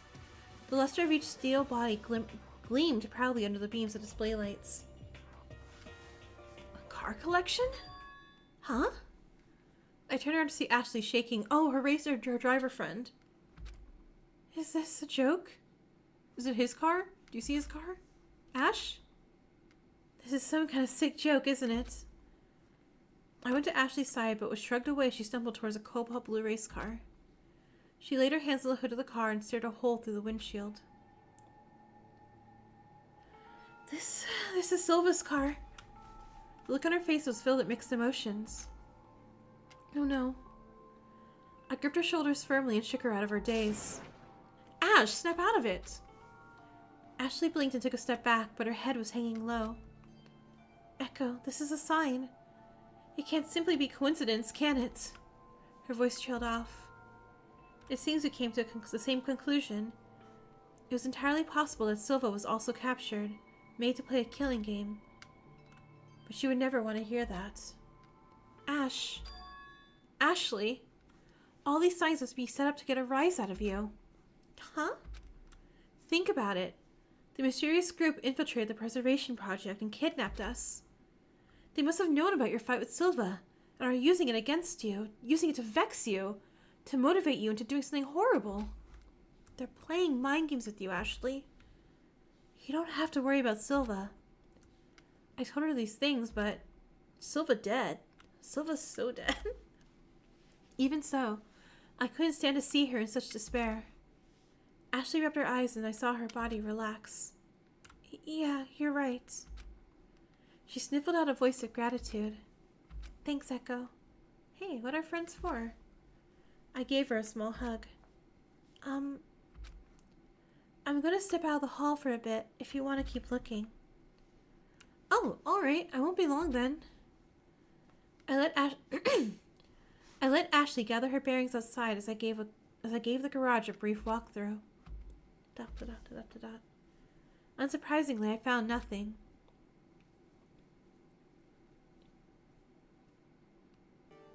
Nothing at all. I left the garage disgruntled by a lack of clues for escape.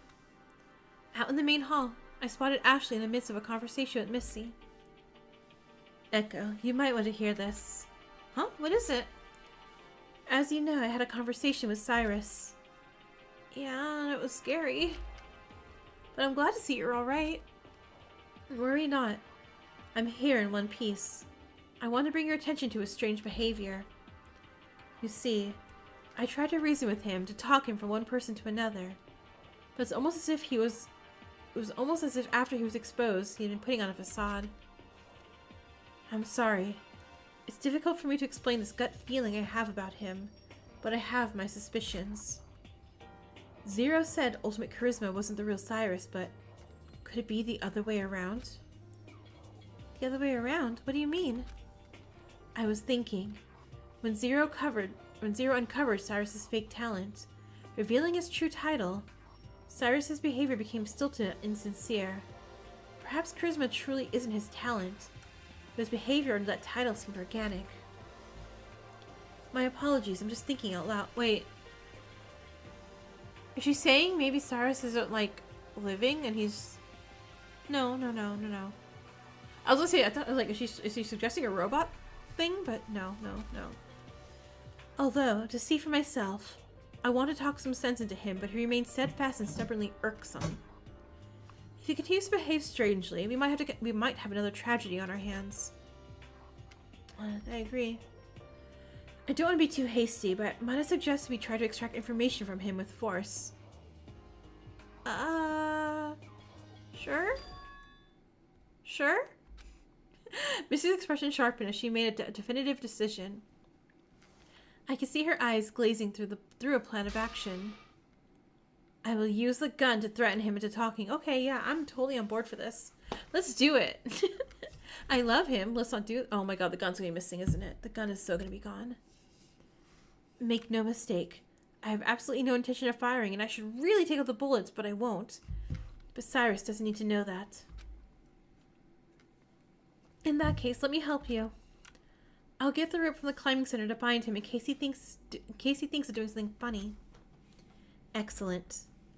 I was shocked, but Ashley and Missy were both in agreement. Ashley, quickly. Let's make preparations and rendezvous here promptly. We mustn't waste any time with Cyrus roaming around freely. Ashley nodded. I wonder how this is going to go down. Or maybe we're going to find him, he's dead already. The three of us sped down the stairs and split up on the second floor landing. Missy continued further down. Ashley and I took a sharp turn toward the climbing center. I was struggling to keep up, but eventually closed the distance between us as she dug through the lockers in search of rope. Isn't this extreme, y'all? Look, it sounds harsh, but it's necessary to prevent further killing. The last thing I would want is not to keep an eye on Cyrus and have you get killed, Echo. Oh dear, oh my god, body? Oh dear, body? No single soul is exempt from death. There's no gray area about it. I mean, yeah, I understand, but... Bang! Before I could finish my thought, a shot was heard ringing through the air. It sounded like it came from above. Missy! She must have encountered Cyrus before. Oh my god, no. No. Please don't let Missy be dead. Do not let Missy be dead. Do not let Missy be dead. Do not let Missy be dead. Okay, I can click. Ashley wrapped a bundle of rope around her forearm, grabbed my hand once more, and darted up the stairs towards the third floor. I'm not ready. I'm okay. Probably just a red herring, right? Someone shot a bunny or something. She stopped me at the foot of the stairs and cautiously looked around the corner in the main hallway. Again, 2 bunnies. There can be 2 bunnies. The sound of another shot exploded through the air. It sounded like it came from the smoke lounge. What's going on? Before I realized what was happening, I felt up my body move on its own. Bang, bang. Oh, I love this song. I was 5 and he was 6. We rode on horses made of sticks. Ashley had thrown the art gallery's doors open and forced me in. He wore black and I wore white. He would always win the fight. Bang, bang. Ashley, what on earth are you doing? My baby shot me down. She slammed the doors between us as I stumbled in. Echo, take cover here and don't move a muscle until I get back. Ashley, what if you get shot? She commanded me from the other side of the door as I tried to steady my footing. In my state of dishevelment, I stayed put, not knowing what else to do. I heard her footsteps soften as she put furthering distance between us. Missy? Slam. Oh, that was a bloody shot. Echo's too obedient. I was shaking. I hurtled towards the door. I couldn't... It's gonna be something. It's gonna be... Third Bangy be running? I couldn't help but fear the worst, attempting to pry the doors open. The doors wouldn't budge. Upon closer inspection, the doors had no keyhole or latch that would keep them locked. Locked? How? I looked around hastily for something to get me out. Take the statue and just ram it through the walls. Oh yeah, the garage is... the garage is connected to the art gallery. I can leave through there. I ran to the double doors that led to the garage and tugged. Clatter, clatter. The doors were also blocked. Oh my god, what if this room catches on fire while I'm in here? What if I die? Surprise, we took away your ultimate memory ability and now you're just ultimate ghost. Looking at... I was like, Hero would be so happy. Afraid, but like you like, I've got it right. These double doors had nothing preventing them from being opened. Somehow, both sets of double doors had been blocked. Alternate ending. That's right. Let me also save again just in case. Just in case I fuck up. No way. How could this be happening? I gasped, collapsing to the ground in an inexplicable situation I found myself in. Missy. It's possible Missy was out there with a gun. 4 shots?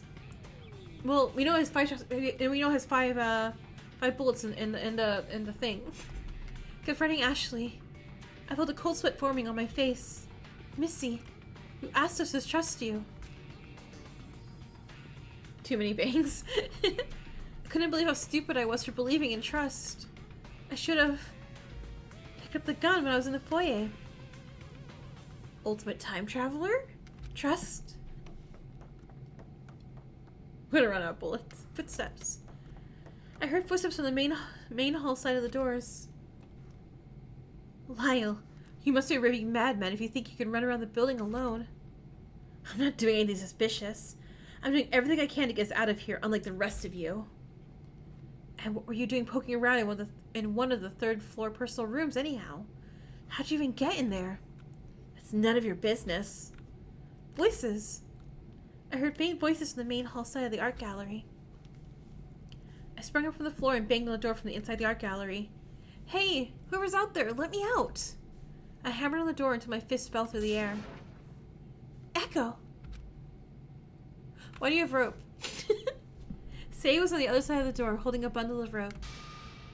There's no time to explain. I was falling all over myself, running towards the sound of the shots. Everything was a blur as I darted across the hall to the smoke lounge and threw the door open.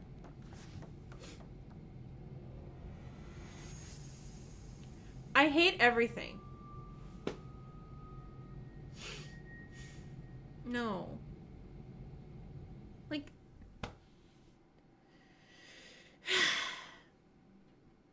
No. There's a spare sheet. Better him than Lyle? No.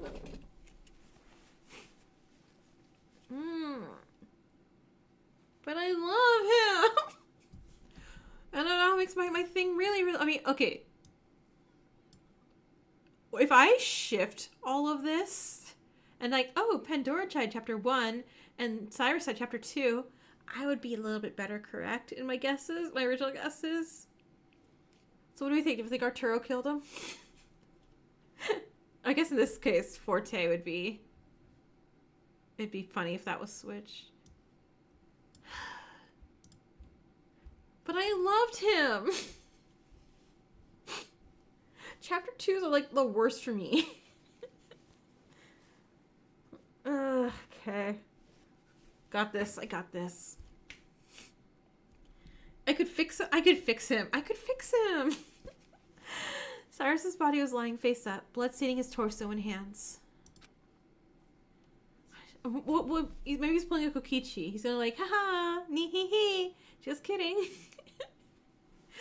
I sharply inhaled and trembled at the sight.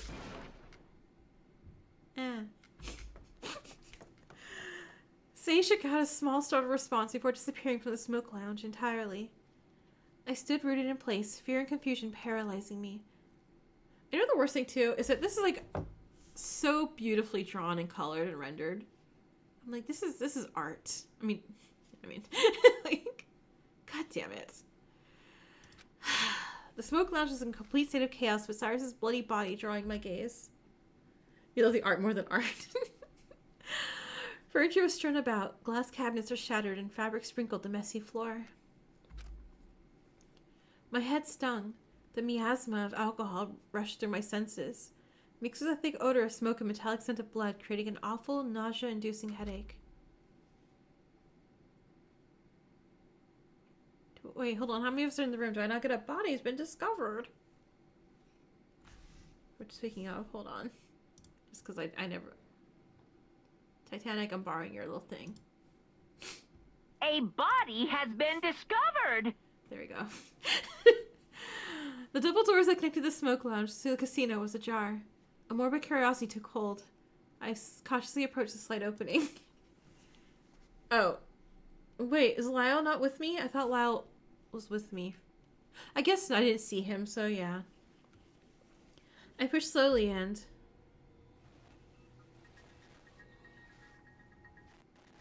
Nuh-uh. Nuh-uh. Nuh-uh. Nuh-uh. God, I feel like a dick. I literally said earlier too, I'm like, when I was like pulling up this, and I was like, man, I really just want these three to be okay. Sorry, Ashley. It's okay. I can take or leave you. I really didn't mean like die now because I said that. No, she's gonna get up. She's gonna get up. She's gonna get up, and we're gonna defend her in trial. 100%. She's so not dead. Ashley's body was a very living body, definitely not dead, was strewn on the floor, blood staining her hands. All my instincts escaped me and my mind went completely blank.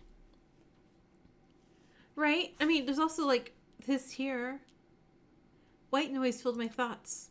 And she's gonna get up and go, I'm not dead. Just everyone just get up and laugh all Kokichi style and just be like, hey, everything's fine. I crumbled to the floor beside her, but my hands didn't go anywhere near Ashley's body. Just poke at her, like, do something. A slam intruded my days. Oh, it's... Kennen and Forte closed in on Ashley's body and were voicing their concern, but I heard nothing. My senses were scrambled. The only thing I heard above the murmur of their voices was... A body has been discovered. The eerie chime indicating... A body has been discovered in the smoke lounge. You'll be granted a period of investigation, and we will begin our class trial. Please accept this generous gift of a special report called the Monokuma File. It will be printed from the digital kiosk and outlines the details of our poor lost friend. You have more free time to watch it? Oh my god, a corpse. Yeah, now there's some people who see his body. Like, come on. Your lives depend on solving this case, so get a crack on. I'm fine. I'm totally fine. I could feel my whole body shaking. I couldn't take my eyes off Ashley's body. The body discovery now. Okay, so hold on. Was that not two tall people dying? Which means my culprits are probably short. So I called it that a short person would be doing a murder today. She was the best friend. She was introduced with a death flag. The body discovery announcement in Ashley's body. Did that mean... I heard footsteps approach from behind. Missy crouched down beside me and rested her hand on my back, lightly shaking me. Echo! Echo! I couldn't respond. If I lose Missy... I mean, I'm pretty sure I don't. I'm pretty sure I don't lose Missy today, but... Missy reached past me towards Ashley's body. Missy, could it be? Life moved in slow motion as I tried to connect with what I heard outside the gallery to the horrible scene at hand. Exactly! I think I was saying earlier, like, I love Cyrus and I love Missy, and now I'm down to Cyrus, and I refuse to be down to Missy. Yeah, it's too obvious to be her. So I'm like, it can't be her. It really, really can't. Right? Missy carefully moved Ashley's hair and gently placed 2 fingers to the side of her neck. And this is like a Satsuki moment. We're like, it's not her. And then we like do all this entire thing like, oh shit, it hurt. Missy, don't you dare touch her. She's alive. Okay, okay. That's what I thought. Only blood on her hands. And only one body announcement. Echo, don't be stupid. My heart was pumping, and I felt new life breathe into me as I processed the revelation. Look, her bracelet is in a neon pink. What if she's the murderer, though? I think we have to defend her. I don't think she is. Again, short person. It's a short person. Her pulse is extremely weak, but Ashley is alive nonetheless. Isn't there an infirmary anywhere? She needs attention quickly. I'll check the casino kiosk for a map. Kennen swiftly left the rest of us, gazed in astonishment. My stare remained on Ashley's bracelet. Missy was right. It remained the same light rose gold color as mine, unlike when Pandora's turned neon pink. Even if that were the case, then what was wrong with her? I searched for an infirmary in the kiosk, but it only displays the floors we've been to. Then does that mean there isn't one? No, there is an infirmary, but it's connected to the courtroom. My body kicked into action as I sprinted out of the casino towards the 3rd floor elevator and slammed the buttons. Echo! I need to get her out of here. Take me to the courtroom. We need to investigate, Echo. I shouted nothing as the elevator doors refused to open. I continued to hit the buttons fruitlessly. It's weird. Echo, please. I mean, it would have saved Levi's life if the infirmary was connected to that courtroom, right? I know it'll be difficult, but it seems we must investigate in order to gain access to the courtroom. Missy had followed me all the way out here. He wouldn't want to enter the trial without preparing ourselves.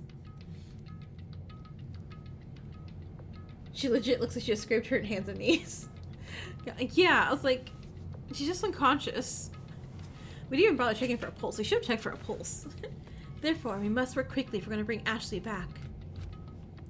I think she probably just fainted from blood noticing. Please. I slammed my forehead against the elevator door in defeat. Ah, damn it. You're sure Levi's fine? He's fine. Ashley. I let out an immense heavy sigh.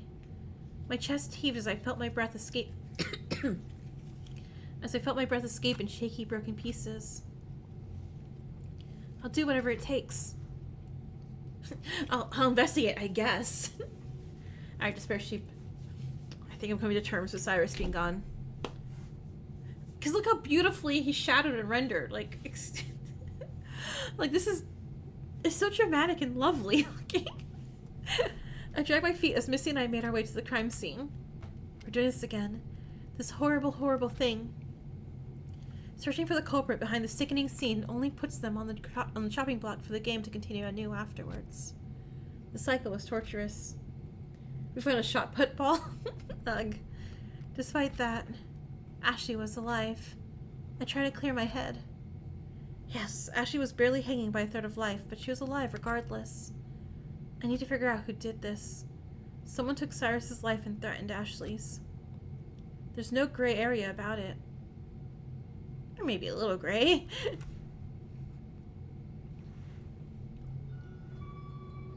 Okay, so I guess no fire.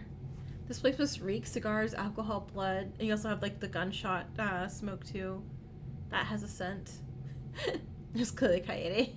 Yeah, definitely Kaede, not the Smooksters. The Smooksters would never do such a thing. Battle Royale? Forte propped open the double doors that kept the smoke lounge and casino separated so we can move freely between them. The gunfire is the closest we've actually gone to fire. Huh. I feel like there's still a chance of fire. In the smoke lounge, Lyle stood, looming over Cyrus's body. Say was in the smoke lounge as well, gazing at the body from a distance. In the casino, Forte put Ashley in a recovery position and was monitoring her.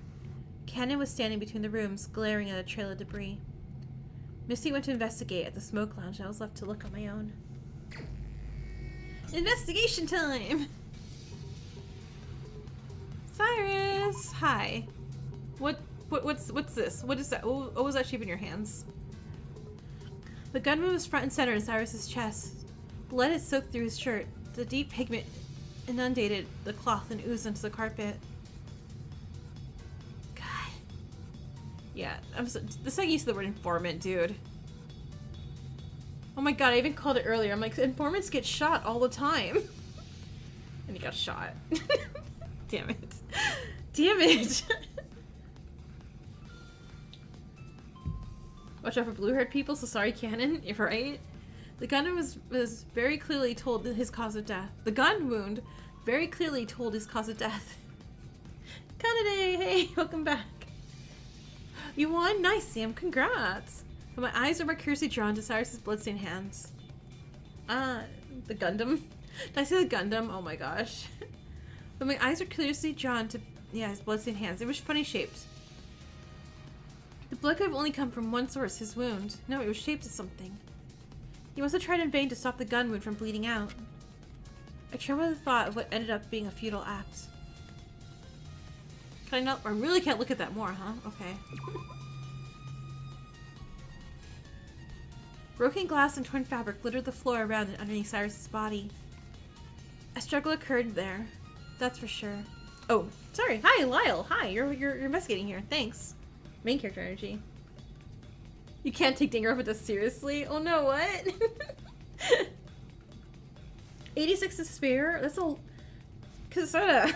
That's so much to spare. A struggle occurred here, that's for sure. It took place before Cyrus fell. The display case must have broke during the altercation, and he was killed sometime after, falling atop the refuse. I was like, Smitch? Who's Smitch? It's routine at this point, I know. But it's like 2 hours into the stream, I feel almost. That you would like lower a little bit. That makes sense.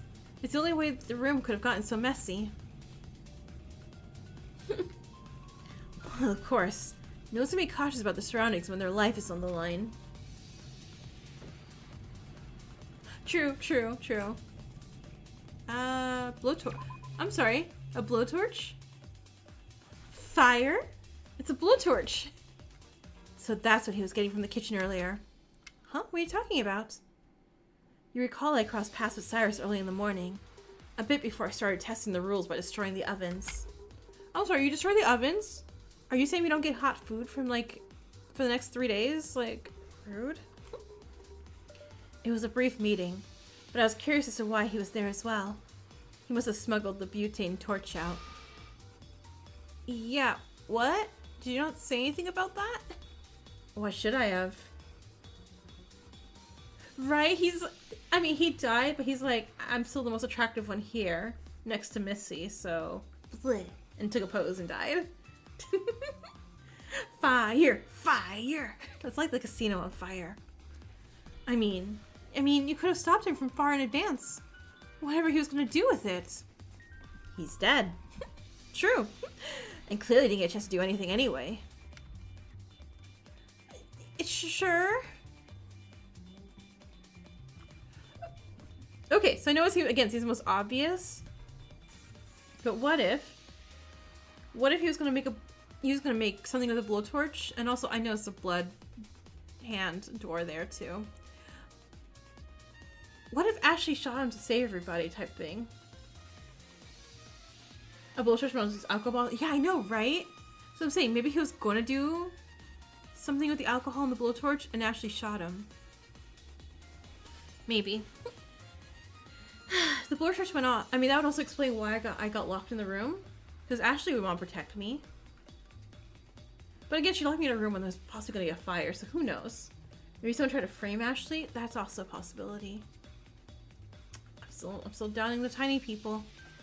If the blowtorch went off, this whole room would have gone up in flames, considering the amount of alcohol spilled on the floor. Oh, the kiosk. Okay, it has fingerprints. The kiosk has been knocked over. There's a faint streak of blood on the screen. It appears to be broken. No, really? Sorry. You mentioned Miley Cyrus as a flamethrower. Sorry, now I just have like Wrecking Ball Miley Cyrus going like, wah, to the room. I'm just taking a shot in the dark, but I think the Monokuma file was printed from the casino kiosk because this one wasn't operational. Cannon has a victim report if you want to take a look. Probably some technology involving proximity or some such. I really couldn't say since that sort of thing is out of my depth. I wonder if the kiosk being knocked over has anything to do specifically with what happened here. I can't say. The streak of blood implies that it may have been interacted with. Miley took up to take her. Oh my gosh. There can only be one Cyrus. To what extent is beyond me. The kiosk being knocked over may have just been a casualty during whatever struggle occurred here, but the streak bothered me. Yeah, because the streak is like after it broke, right? Gun! Missy's revolver, the weapon that took Cyrus's life. The gun handle is covered in blood. 4 shots are fired, leaving 1 bullet.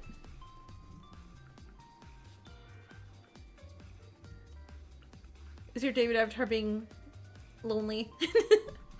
Quite a few people knew about the gun, so it might be difficult to determine who went to retrieve it.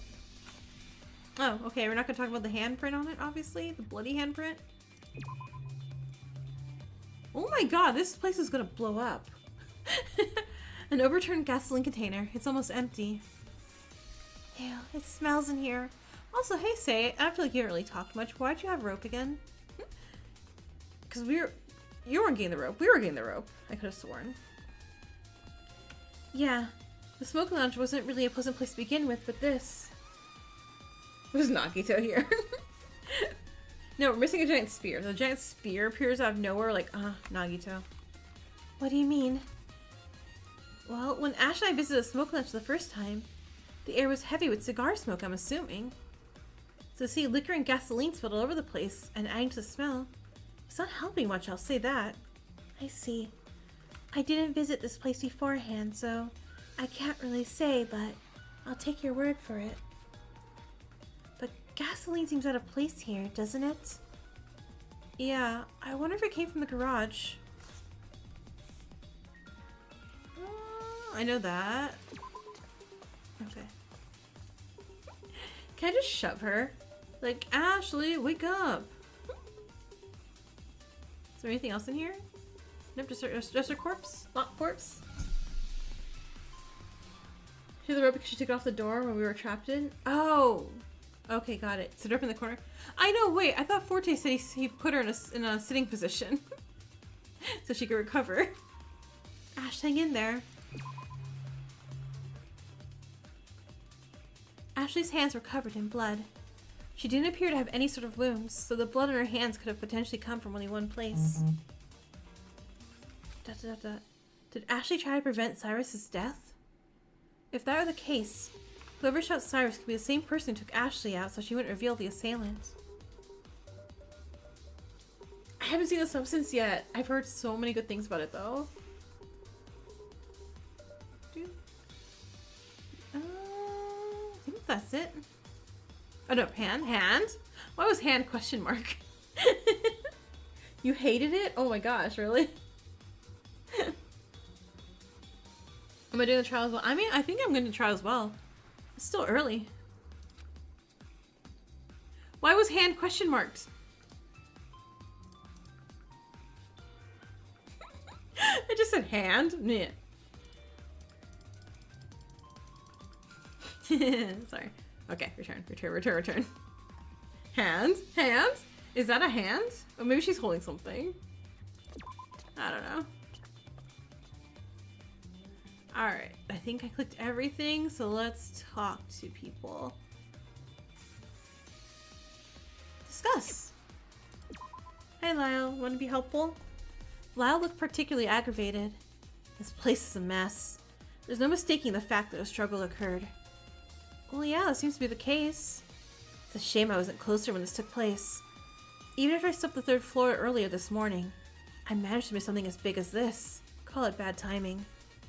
Hey, about that, where were you this afternoon? Huh? Are you suspecting me? The main character? No. I just would like, it would help to know where you were so we can say you're in the clear. Alright, bye! I was with Say.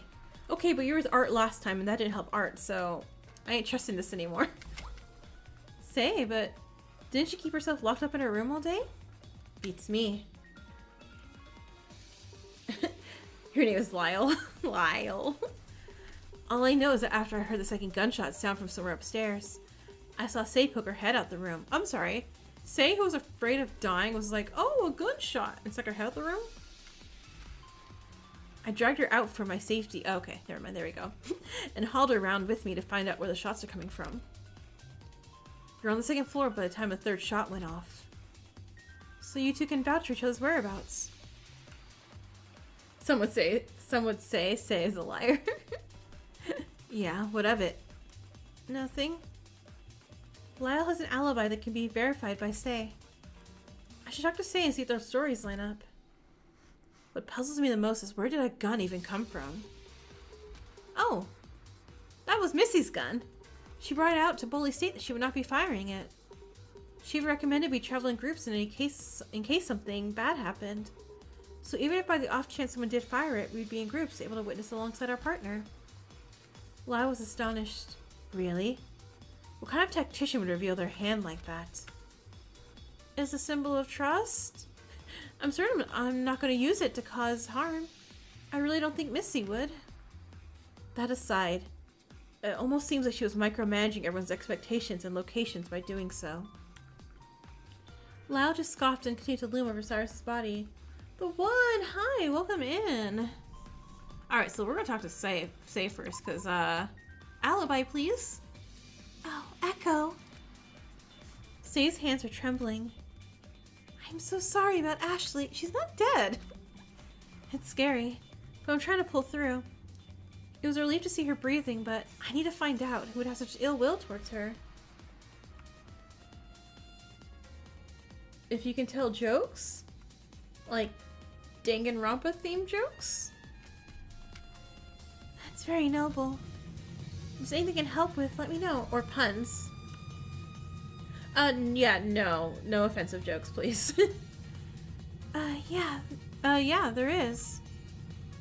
What is it? It was like, we allow murder. We allow murder. Okay, that's as much as we, what do you mean, no? Hold on. You gonna be good? Yeah, okay, bye, yeah. I was stuck in the art gallery when the crime was going on across the hall. Couldn't open the doors whatsoever. You know what, just to be safe, I'm also gonna do that. Okay. That was weird. I don't trust that one bit. I heard some footsteps and voices after some time, so I banged on the main hall's doors. That's right. You were the first person I saw. Do you know where the doors are blocked? Yeah. The double door handles are bound together with rope. I'm guessing it was from the climbing center. So when I heard your voice from inside, I unbound the rope and you came running out. She demonstrated how she found the rope by replicating the state of the smoke lounge doors. Bro. I was like, carabiner. I went with Ashley to the climbing center, and she got the rope to bind Cyrus. Did the culprit steal it from her and instead bind the doors to lock me in the art gallery? Man, we are really going like, it's definitely not Ashley. When I'm feeling like, Ashley, it's a little Ashley-ish right now. Like, I get, we're gonna defend her, but we can at least think about it. That's strange. I was also wondering where you were earlier this afternoon. I know Missy tried to call you out this morning, but you declined. Say's worried brow furrowed deeper. Well, I just thought after the events of yesterday, if someone's gonna kill me, it doesn't matter what I do. What was she saying? And what I want to do was stay in my room. The killer could break my door down or whatever. But if it was gonna happen, fate would find a way. So be it. ... You know, after I heard the second gunshot ringing outside, I peeked out of curiosity. He even had a gun in the first place. But it was pointless. Lyle had to drag me out and run me over all 3 floors just to find a bunch of nothing. Blah. Okay, so stories match. Say mumbled a train of thoughts to herself, but it didn't seem like she wanted an answer for her ponderings.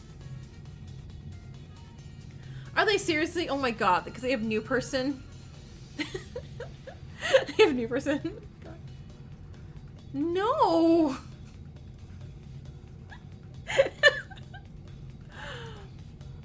That's funny. I mean, at least it was a stream elements, right?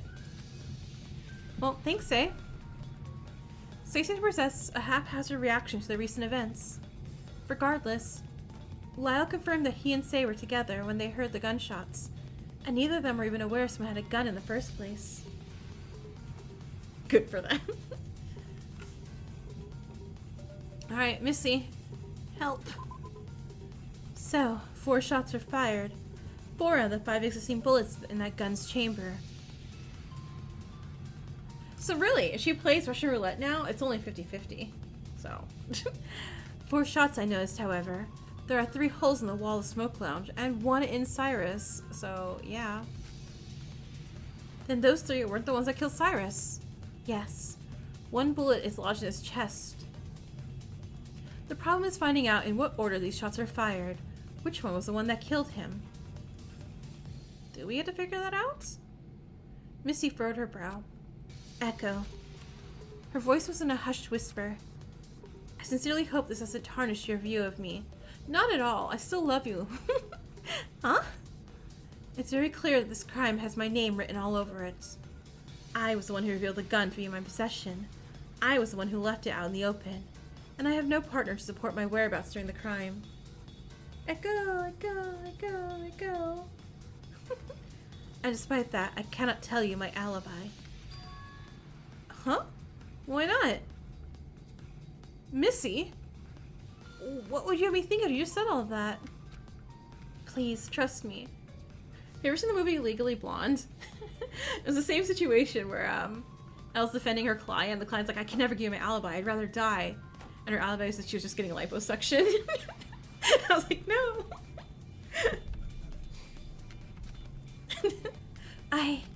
Again, spoilers for Legally Blonde, I guess. I don't know if I can. She sighed. I cannot argue with that. We'll just have to let the trial discussion command our judgment. I must try to produce a compelling enough argument. Missy? Well, I mean, that's... Should I go back to hand? Yeah, I'm gonna go back to hand. No, I can't go back to hand. Okay, discuss. Forte! It's better that I can't tell you because I was with someone and I can't take their honor excuse in the 50s. Yeah. The scene is truly unruly. I'm uncertain whether it would be more or less difficult to determine the culprit in this scenario, considering the many questionable items lying about. Okay, Forte I feel is safe.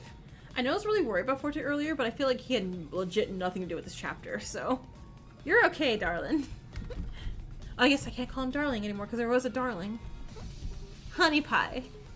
You're okay, Honey Pie. Yeah. As opposed to what happened to Pandora, this is a bit jarring. Where were you, though? I remember seeing you go to the garage with Cannon earlier, when we were paired off on the search for the 3rd floor. Line of trauma dumping? Exactly, like... Well, I mean, I guess we learned about his dead dog last chapter. But that wasn't today, so it doesn't really count. Yes, and that's precisely where we ended up. Huh? The two of us are investigating the garage as thoroughly as possible and found nothing of note. We then went outside to investigate the other personal room doors at the end of the 3rd floor living quarters hall. As you may have figured out already, these personal room doors are locked. Che peccato. Huh? What a pity. I heard him mutter something under his breath as he grazed a blue butterfly pin on his scarf, but I couldn't quite understand what was said. Where was I? Cannon and I heard the first shot of 4. We rushed into the garage and barricaded the doors from the inside. Oh, okay, so that's why that one was shut from that side. You barricaded the doors? We thought it would be the best course of action to protect ourselves. Neither of us had the gun, so it had to be someone else. A reasonable conclusion, is it not? After that first shot and through the 4th, we hid away in the garage until we heard a commotion in the 3rd floor halls. It was quite frightening, hearing all 4 of those shots in such close vicinity. I never thought we would come upon this gruesome scene. Forte sighed and mournfully looked at Ashley. So Forte and Cannon blocked the doors. That explained why the garage side double doors wouldn't open. Cannon, can you confirm everything, please? I approached Cannon as she overlooked the 2 scenes in the doorway opening between the rooms. You're probably wondering where I was the afternoon, after we departed to search the 3rd floor. I was with Forte in the garage for a large portion of the afternoon, as well as during the duration of the 4 shots fired. He can vouch for me. You and Ashley came upstairs after us, right? Yeah, we did. Didn't run into you 2 at all, though. We spent most of our time in the garage. It seemed to have the most potential for something useful out of the 4 rooms. Cannon slightly surveyed the state of Ashley's body, then across the doorway at Cyrus's distant figure. Here's the Monokuma file. I got it from the casino kiosk. Oh yeah, I forgot I grabbed this. Cyrus! Victim, Cyrus. Cause of death. The victim's body was discovered on the third floor smoke lounge. Fatally shot above the heart. Time of death, 12:03. Like Pandora's file, this file is just as purposeless in telling us what happened to Cyrus. As for Ashley, can't say. Do you think she might have been attacked? Like, hit over the head or something? Or maybe the fumes of, like, the gasoline made her pass out. I guess. It's not impossible, but she's pretty tall considering. It's hard to say what she was attacked with, though. There's nothing on the casino sides of the doors that could be used as a weapon. Our discussion fell flat. You seem a little more open today. Forte and I had a small parley in the garage. In short, he told me I shouldn't try to forego attempts to escape this game. She grumbled under her breath and exhaled sharply. ... Despite Cannon's frustration, she ended up providing more open conversation today. Likely as a result of wishing to avoid being caught in the same voiceless situation she was in yesterday's trial. Okay, so we're done? Actually, let's save again. Yeah. Continue. There we go. Alright, that's all of it.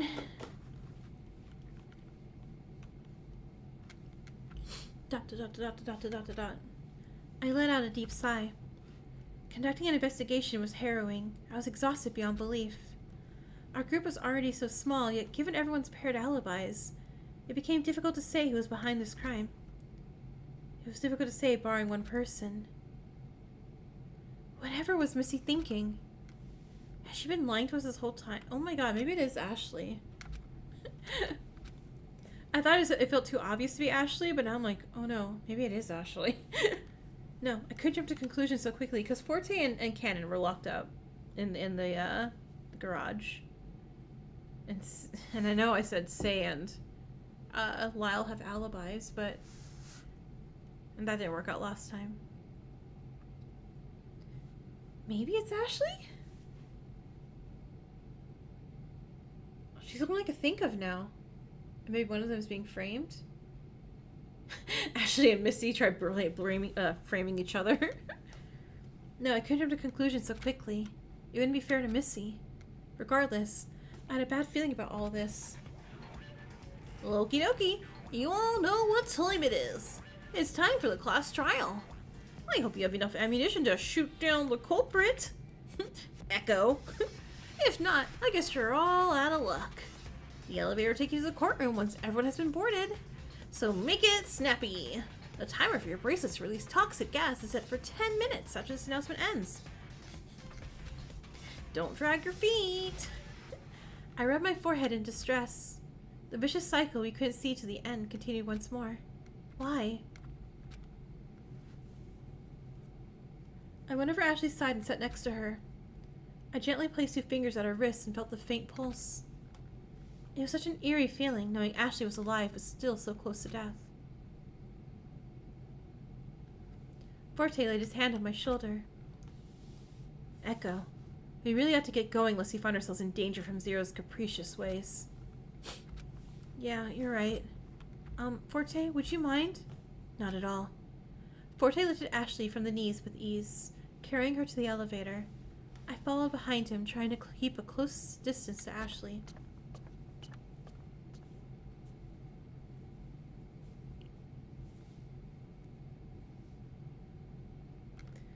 Once again, our group apprehensively sauntered into the elevator. Our community had shrunk by 3, yet in the elevator cab we were divided further. Lyle and Say, Cannon and Forte with Ashley in his arms, myself and Missy. Distress hacked away at whatever threadbare remaining connection we had. By this time, damning signs pointed at one person in particular, Missy Vesper. Missy provided nothing to disprove those signs. Cyrus had been removed from the picture. Ashley was at the cusp of following. I was confused, hurt, and alone. What was I going to do during this trial? Oh, I'm really thinking it's Ashley now. Or at least... Because what... there's 2 endings, right, to this trial or something like that, or like a secret ending or something, and I'm like, I don't know. The doors opened up and revealed the circular room once more. Well, this hurts. I rushed in and raised my voice, calling at the expanse nothingness in the room. Zero, Eve, we know there's an infirmary connected to the courtroom, so please help Ashley. With a flash, the symbol for another announcer, Eve, appeared. Echo. There is a cross button for the infirmary in the inventory. The doors will open on the opposite side of the courtroom, leading you to the infirmary. I turned around, the courtroom side elevator door opened. I hopped in and pressed the cross button, opening the doors behind me. You getting super sleepy? Because it's almost midnight for you? Oh no. Forte simply carried Ashley in and gently laid on the floor. I mean, it's okay. You can go sleep. That's fine. He stepped aside as I clambered to the bedside. Oh my gosh, are we putting her in like one of those... like from 999? One of those pods? Ash, please be okay. Man, chapter 2s are just terrible for jockeys. It was impossible to tell if she was breathing. Every inhale and exhale was so small and weathered. Or the Aliens movie? Yeah, or the Aliens movie. A glass encasing lowered to cover Ashley, and the monitor above began displaying her vitals. Her heart rate had plummeted to 45 beats per minute. I will do my best to monitor her. Please leave your words at the door. There's a greater matter at hand awaiting. Oh my gosh. What if she is the murderer or the blackened, and her execution is just they pull life support out? Like, I know it's not flash or anything, but that'd be so sad. Like, yeah, just pull out oxygen. Like, no, dead. Yes, Echo, we need to begin the class trial. That would be depressing, right? Her health is out of our hands. We can only do so much. The best we can do now is find the culprit. Our discussion will reveal what occurred. Bleh. Bleh, yeah. I steadily stepped back. Ashley, I'll figure out what happened to you. I swear my life... This is feeling definitely hurt. This is feeling like it's Ashley. I'll find the culprit no matter what, Ashley. Fortunately, I left the infirmary, crossing the elevator that connected the infirmary into the trial grounds. Heavy clouds hung over the domed glass ceiling. Everyone was already in their places as Forte and I crept to ours. Another murder. It was unreal. Cyrus's mild and unassuming demeanor made a 180 when his talent of ultimate charisma proved to be a ruse. He quickly suffered the consequences, his sudden aggressive temperament coming to a full stop out of nowhere. And Ashley's worrying condition. Her fingertips don't have blood on them. Just saying. What could have possibly happened to the 2 rooms that we found him in? However, despite the behavior Cyrus displayed, it was still shocking that someone could actually retaliate. Somehow, it felt like a hasty overreaction. But then again, a hasty reaction was what essentially pushed Art to bring Pandora's demise. It was difficult to call Art the culprit after a lack of black and white intentions. Dang! Well, it better not be these 2, because then it's like, oh, we're really running people in this first picture here. But in the grand scheme of things, the rules of society were set to deliver retribution to those who commit crimes. Oh no. Now my thumbnail feels really relevant, and I just picked one CG. Who's to say this place operated under the same conditions? The courtroom was eerily silent as we waited for Zero to appear. The atmosphere was justifiably tense. Lyle and Say shared a similar dark vibe. Cannon and Forte both looked unnerved. And Missy managed to put up a poker face despite the situation. Hi, Zero. Ugh, yeesh. It's about time you guys got here. And again, I have to say it, it's so weird how quiet you bunch are. Is no one amped up for another class trial? I put a lot of work into these, you know? Of course we're not excited, you knave. Oh, Missy's so mean.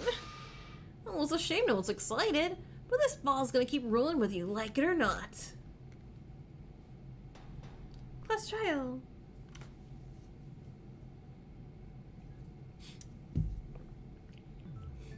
Let's go over the rules. That's okay.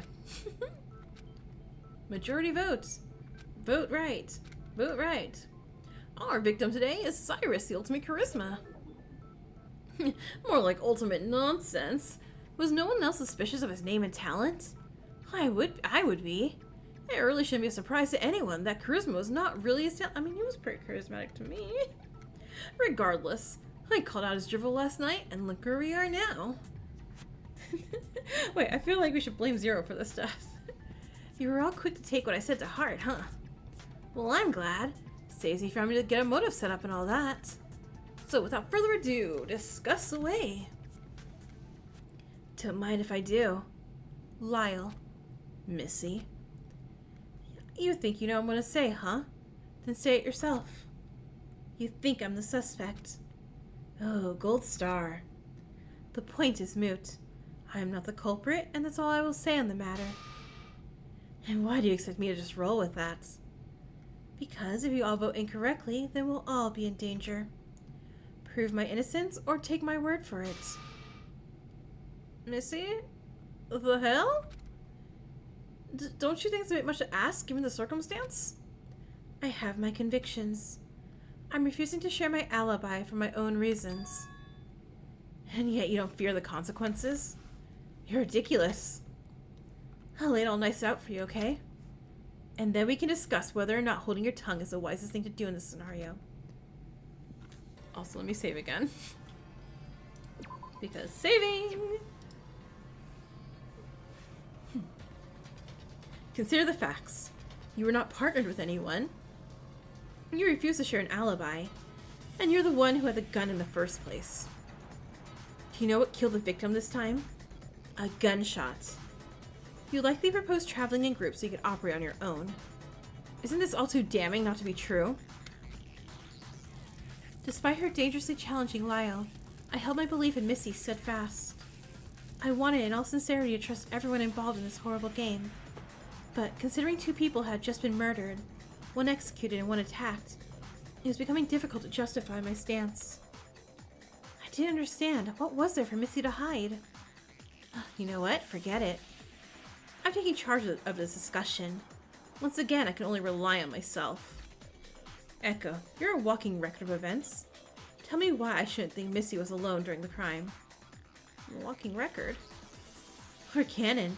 If you have some sort of weird photo, fess up. Echo or Cannon, I don't care. One of you ought to pipe up with something so we can work with. It can't be possible that neither of you saw anything. I mean, we're both locked in rooms. Just saying that. Lyle has his sights set on getting something out of me and Cannon. But as far as I know, neither of us could have seen anything. He's not a great antagonist. He's too cute. Shut up, Lyle. I have no photograph of the sort. But when we arrived on the 3rd floor, we didn't see anyone in the halls. I was in the garage at Forte the majority of the afternoon. Yes. As soon as we heard the first shot, I suggested we retreat to the garage and block entry from the 2 doors, the main hall door and the art gallery door. Yeah, as for me, after 2 shots were fired, I found myself stuck in the art gallery. The 3rd floor activity rooms can't be locked. Cannon and Forte blocked the garage side doors. And the main side doors were just inexplicably locked? Hold on. Say, can you recall what happened when we met earlier? Before we discovered Cyrus's body, that is. Are you still trying for the same one? Okay, you got it. When we met, you came tumbling out the art gallery when Lyle and I arrived at the 3rd floor. Yes, but I couldn't leave the room from the inside. Oh yeah. Lyle, when you arrived on the 3rd floor, there was a banging coming from the gallery.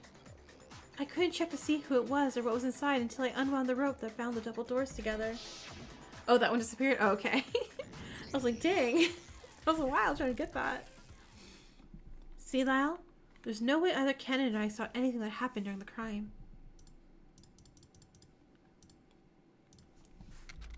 If anything, Say and Lyle's whereabouts ought to be grilled as well, since they have more questionable actions than us. That's right. Say, Missy said you were not alone in your personal room for a portion of the morning. You're welcome. Yes. She declined an invitation to my morning announcement. Yeah. But later, after I heard 2 shots, I poked my head out. Only to get dragged to my room by Lyle. I was investigating the mansion. I figured if anything fishy was going on, I'd have a witness with me to back up my testimony. You're still missing 4 Pokemon? Well, nothing happened to us in particular. At least I had stayed there to support my alibi during the gunshots.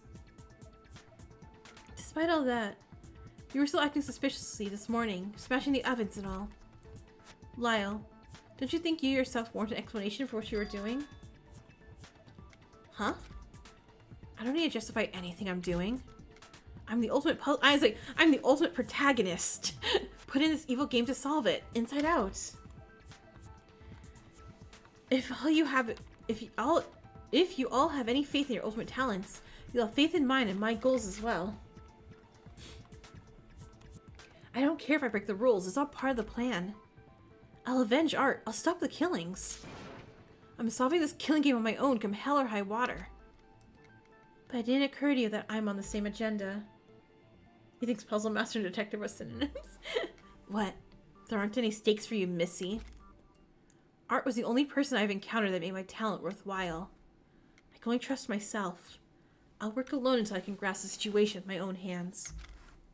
Only then will it be real. Everyone involved, you're all just pieces of this puzzle. You're all just NPCs. Phew, what is this guy even saying? Ugh, you're such an oddball, Lyle. But thanks for reminding me. Reminding you of what? Well, I don't have much power outside the courtroom, believe it or not. Eve mostly controls and monitors all the boring outside stuff. But I knew you'd all eventually end up back here soon enough, so I just had to wait. Good question, Zero. What? Blah! Oh no, what? Uh-oh. No. Despair sheep, where's despair sheep? Please, not Lyle. Not Lyle. With a snap, the trial wall slammed open to reveal a large metal hexagon adorned with a cruel-looking M.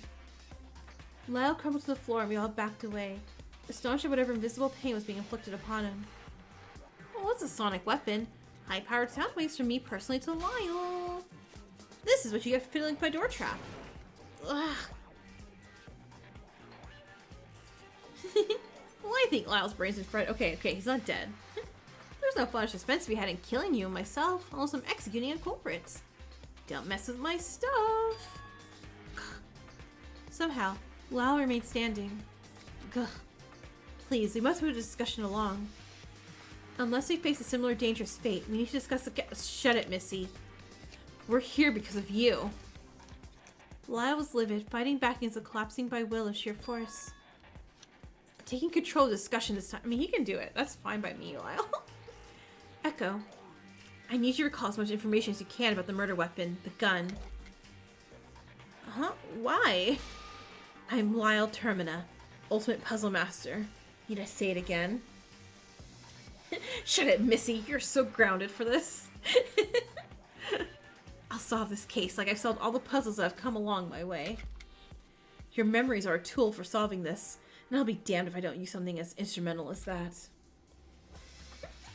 I mean, hold on. Let's not have him show the main character syndrome. Like, if he's gonna solve all the trial questions, I'm cool with that, too.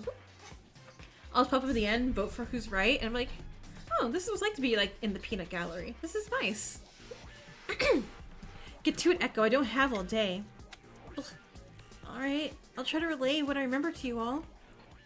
Lyle might have it out for Missy, but going over the timeline could help us put her in the clear.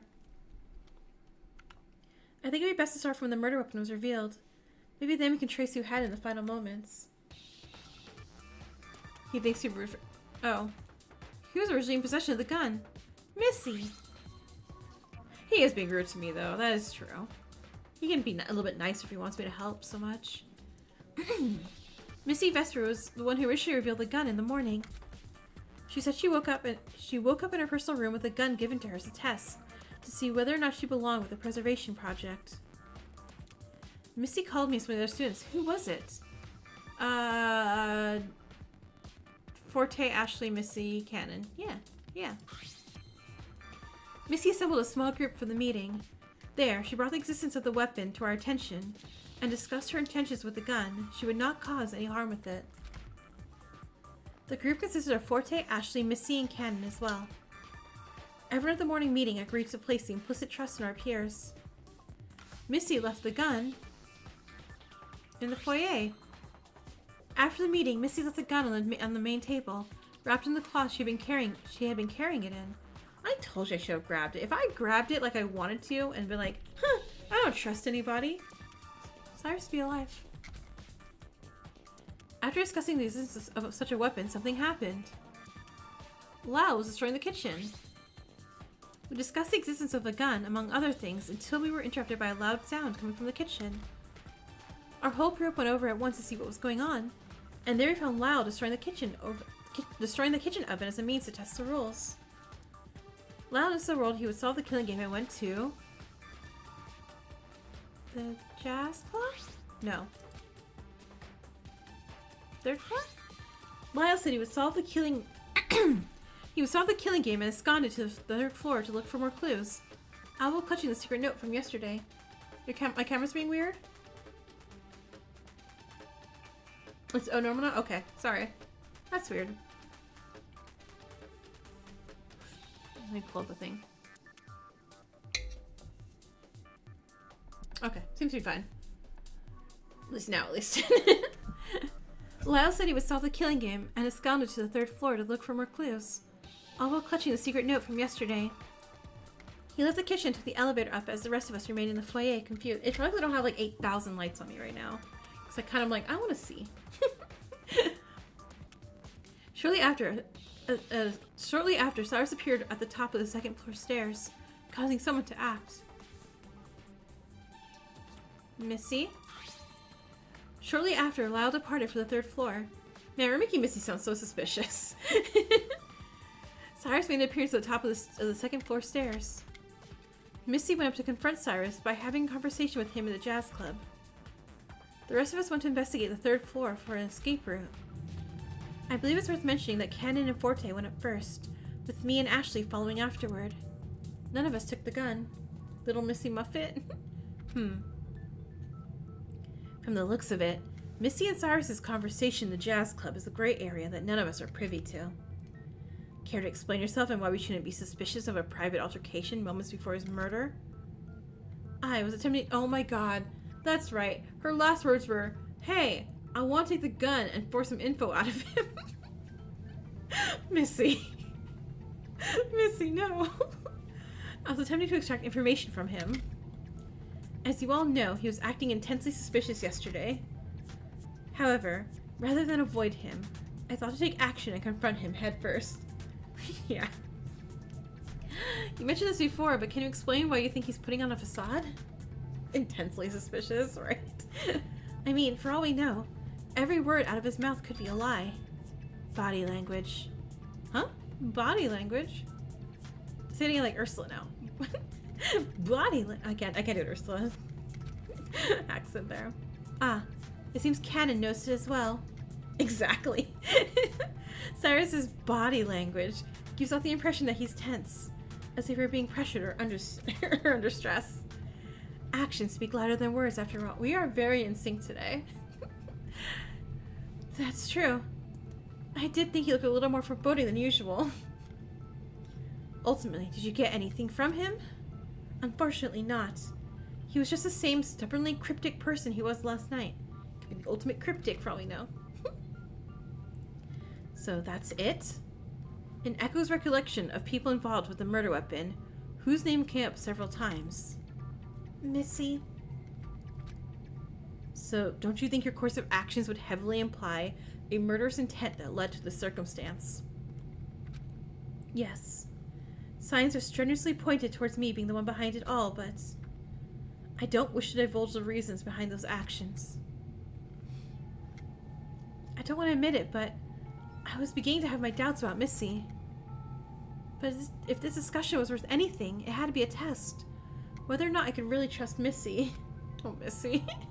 She revealed a gun after all. And asked us to tacitly trust her. Should I even begin to...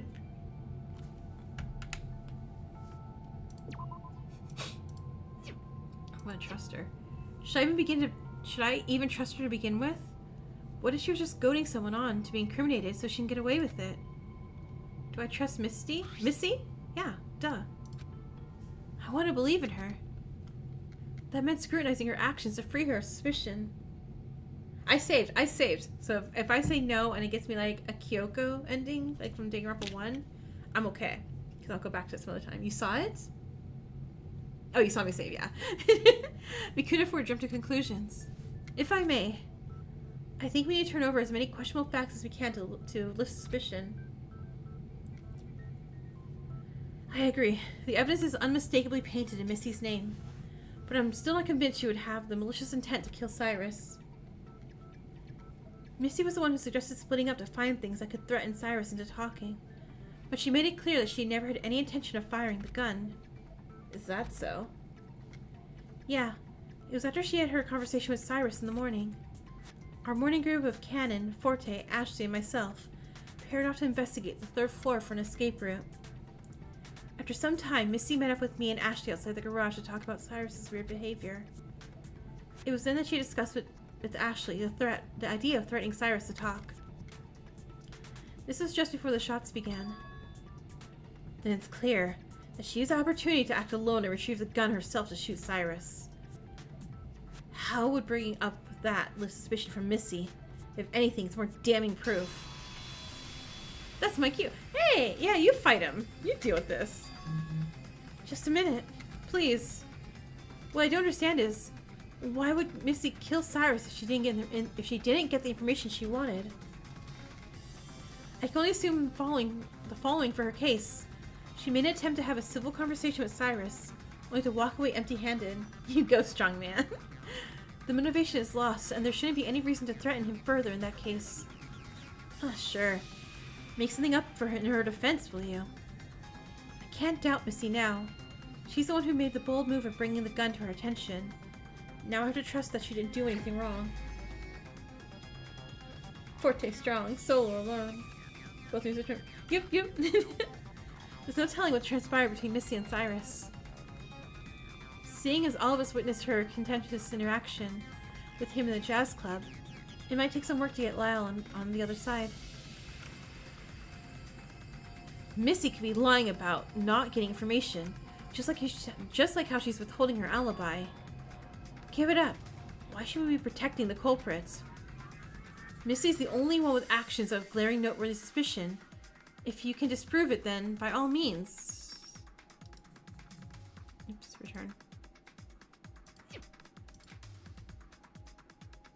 Hang on just a minute. Oh. I believe there's something at the crime scene that can clear Missy of any suspicion. Out with it. Okay, hold on. Settings. Turn the music down a smidge bit more. Lyle's just a silly Billy for someone who thinks they're super smart, right? Out with it. Is there any evidence that can prove Missy's innocence?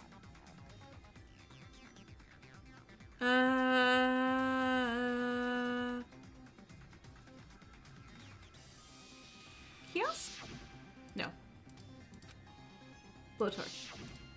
Wow. The gun. What? Let me say that. I didn't guess them all wrong. The only thing I think of. It's the only thing I can think of, but I need to spin this into an argument somehow. Imagine me just in court, like, blowtorch. No, I meant the key. No, gun? Those have been noted several times that the gun points Missy in a dangerous situation. Darklight, hey, welcome in. Can't wait for Junko to somehow still be the mastermind, right? Although it's been noted several times that the gun puts Missy in a dangerous situation. There's something strange about the gun. Contest. Lyle, say, there's something I want you to recall from me, the ultimate memory, even though I know everything. And PK, hey! Do you guys want some stars? Here, catch some Pokemon. Before discovering the body, you two ran to Missy on the third floor main hall, correct?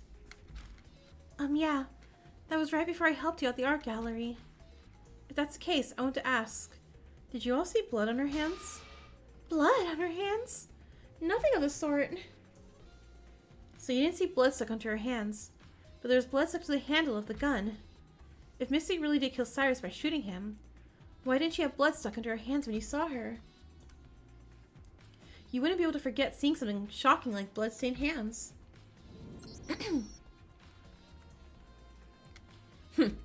Simple answer. Missy could have washed her hands in where? The garage? When Say and I approached to the third floor, I saw Missy exit one of the personal rooms. Oh. She refuses to share her alibi because she must have been plotting the crime with an accomplice on the third floor. That's why she was acting fishy when Lyle and I ran into her. Huh? I thought I heard something like that outside the garage doors. Oh yeah, the convo. I heard parts of a conversation just before I called for help. Now that I think about it, I think I can figure out who was speaking at the time. Lyle, you must be a raving madman if you think you can rent the building alone. I'm not doing anything suspicious. I'm doing everything I can to get us out of here, unlike the rest of you. And what were you doing poking around in one of the third floor personal rooms anyway? How'd you even get here? It's none of your business. So you heard that. Yeah. Say and I caught Missy in the act. She was poking around in one of the third floor personal rooms. Oh my god, Missy.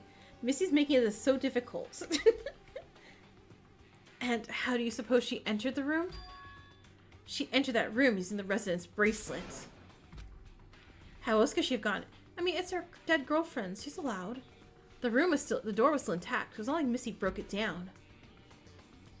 The resident's room bracelet? How could she have acquired such a thing? Whatever happened to those two randos who died off screen? So Junko and Mukuro could end the world? Well, they probably's dead. They're probably 6 feet under. I can only assume whatever Misty and Cyrus talked about earlier might have to do with the fact that she acquired something that couldn't possibly belong to her. In fact, the idea alone of her entering someone else's room is cause for concern. That's true. How did she enter someone else's room? The mechanism for room entry lies in our personal assigned bracelets. Similar to how the bracelets grant access to the kiosk functions. The doors must default to being locked and only unlock when we're nearby with a corresponding bracelet. Magic! There. The floor bracelets on our person can unlock doors that don't match. So Missy entering a room that's not hers implies she gained access through alternative means. What alternative means? What else? She was witnessed speaking to the only other student here that has revealed association with the killing game, Cyrus. Misty, can you at least give me something to work with? Fine, I'll yield. Okay, maybe she is. Cyrus offered me the bracelet of a student was closely acquainted with. Out of morbid curiosity, I was told to visit her room. You found an AU where Kamaru is somehow Kokichi's grandmother? You have a lot of time traveling AUs. That's really cool. I'm assuming that's like a type of AUs that you like. Missy withdrew a small rose gold bracelet, similar to the ones we all wore ourselves. So yes, not only do I have the bracelet on my person, but I do have a bracelet that does not belong to me. As for what I discovered in the room, well, that's as much as I'd like to say. And that's more than enough. There we have it. That explains how she gained entry into the room, as well as lists a reason for her to retaliate against Cyrus. If that doesn't pin Missy down for a motive, then I don't know what will. I know, like, Missy, you're making this so much harder for us. What are you doing? She had such a thing this whole time? How was I supposed to defend something like that? I know, I was like, Missy, stop hiding all the information. Like, you can tell us, like, a little bit. Battle Royale. So much evidence is stacked against her. Despite the overwhelming number of incriminating facts against her, Missy remained unflinching. It's like she's just waiting. But for what? For us to act on her behalf? Intensely suspicious. Out of trust? Remember.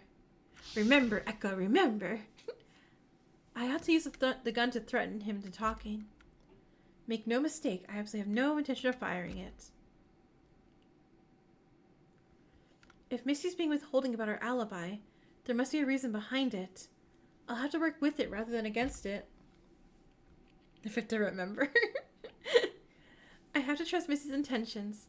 Therefore, I should try to construct an argument that doesn't involve her. Is there another angle I can approach this by? Like, Ashley's blood-stained, gun-shaped hands? Before we learned of her activity in the room, we're in the middle of disputing the blood-stained gun. Lyle has been aggressively utilizing the connection between Missy and the gun for his argument. But let's say we take her out of the picture. Say she never came in contact with the gun. Oh, I did win. Sorry. Perhaps we can tackle the argument from a different side. With just the gun solely in question, we can ask, who really handled the gun? Who handled the gun? Fine. Why don't we entertain the thought? Given the bloodstained handle of the gun, whoever held the gun must have stained their hands in the process. There can only be two people who handled it. Cyrus and Ashley. So there we have it. Echo. Do you think Ashley is capable of killing... Saving.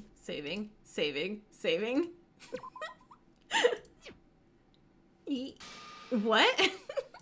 Here we go? Yeah. I was waiting for it. It's like, hey, I think our BFF just murdered someone. No way, Ashley would never. After all, I'm certain she knows the dangers of killing someone. Her own life would be on the line. Yeah, and? This is the only explanation plausible if we take her position of Missy's innocence into consideration. If Ashley's life were threatened, don't you think she would retaliate? Anyone would fight back. Fight or flight, Echo. There are clear signs of a struggle in the smoke lounge, after all. No, that can't be it. Besides, you confirmed it yourself. We recognize that everyone has an alibi. And we've been neglecting talking about Ashley since she's unconscious. No? So if you really want to stand by Missy being trustworthy, then you have to realize there must be someone else within our group that killed him. Nuh-uh? Ashley doesn't have a motive? Oh, yes, she does. Echo, think about it. Throw away your relation to Ashley and think logically. Man, this would be really funny if Lyle was the one who shot Cyrus. There can also be fright where you just get paralyzed. Yeah. Just because she isn't here to defend herself doesn't mean she's immune to being suspected. No? No. My head was pounding. I began to feel dizzy. If Ashley had the rope when we were together on the second floor, and there was no rope to be found at the crime scene, she must have bound the double doors of the gallery. Say confirmed that the rope kept me locked in the gallery. Ashley yelled out and left to confront something. If you think about it, whoever handled the gun, it can only be those two people. Imagine Lyle streaming everyone. I know, right? No. I don't want to think about it. Please, stop this. Intermission while Echo has a complete breakdown. I don't want to discuss Ashley's involvement due to their close relation, but there might be something important that we're missing. Something important that Echo only knows. Echo is guarding something. But they painted... Wait, who am I? But they painted themselves into a corner. There's no clean way to get out of this mess. Yikes. Echo, you good over there? Hey, the one? No. Don't do that, okay? I can't accept this. If Echo refuses to understand that Ashley is the only person who is capable of handing the gun and shooting Cyrus, then I'll have to lay out all the pieces for them. Puzzle pieces as always. Echo, allow me to discuss the facts. All of them. Even the unsavory, trifling matters will come into play. Just like when you were the one who noticed Art slip up. If you insist on protecting Missy, there's only one person whose actions remain to be scrutinized. And Ashley is the culprit in question. Do you have any objections? I apologize, Echo, but this topic cannot be ignored. Yeah, this is pretty important. The rest of the class remained silent as Echo glared a hole in me. Oh, so I'm Lyle now. I do have main character energy. He does have main character energy. Again, let's begin with the weapon. The mysterious gun that came from Missy's possession. Seeing as the gun handle was stained with blood, the governor surmised only 2 people were in contact with it. As they found in the crime scene, both Cyrus and Ashley had bloodstains all over their hands, which naturally leads us to believe that one of them fired the gun. I can concur with that assumption, for how it came to appear on the 3rd floor. Echo needs to wake up and smell the coffee, or the gasoline that's in the room. Just before the gunfire occurred, Ashley and I hatched a plan to confront Cyrus. I was to use the gun as a show of threat, however, when I went to retrieve it from the foyer, it was missing before I got to it. It's plausible Cyrus got to it before you. Regretfully so. Then, at the speculated time in question, Cyrus is the only possible suspect to have initially retrieved the gun, since Echo, Ashley, Cannon, and Forte were elsewhere. Yeah, wake up and smell the gasoline, cigars, alcohol, blood. Now, I believe we can all agree based on the sounds heard. There were 4 shots fired in total. Okay. Yeah, no, we're not doing that.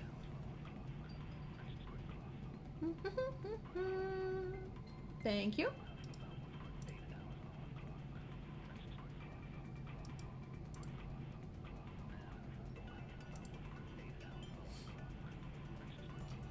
In that case, we need to determine the order and relevance of each shot. Kenna and I boarded ourselves in the garage on the 3rd floor after the first shot. Rang out from the smoke lounge. We sheltered ourselves inside there from then on.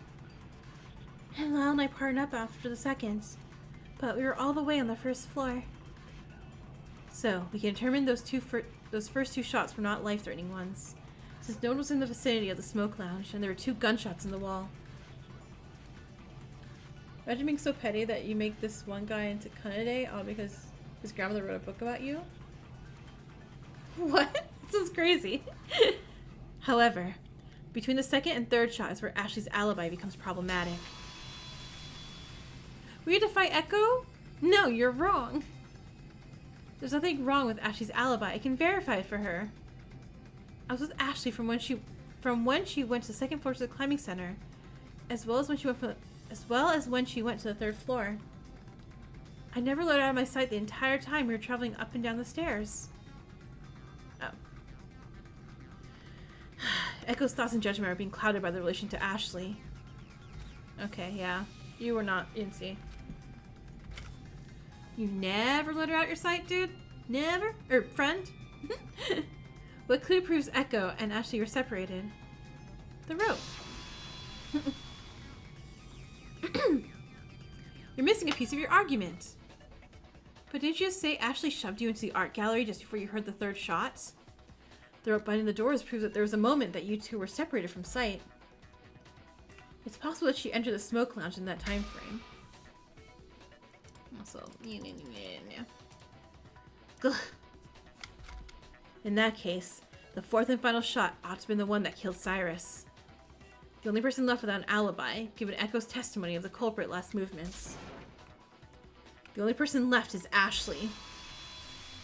No, you're really wrong, I swear. No. Ash yelled Missy's name. It's possible Missy was within the vicinity of the smoke lounge. After all, Missy's actions on the 3rd floor are so strange, we can't ignore that. Ooh, you got a Glaceon, nice. I feel like Leafeon was constantly like, hello, me. Echo is struggling, trying to protect Ashley. What do we do? If there's anything you can think of that will cut through Echo's lies, tell him that the truth is out there. Ashley yelled Missy's name. Okay.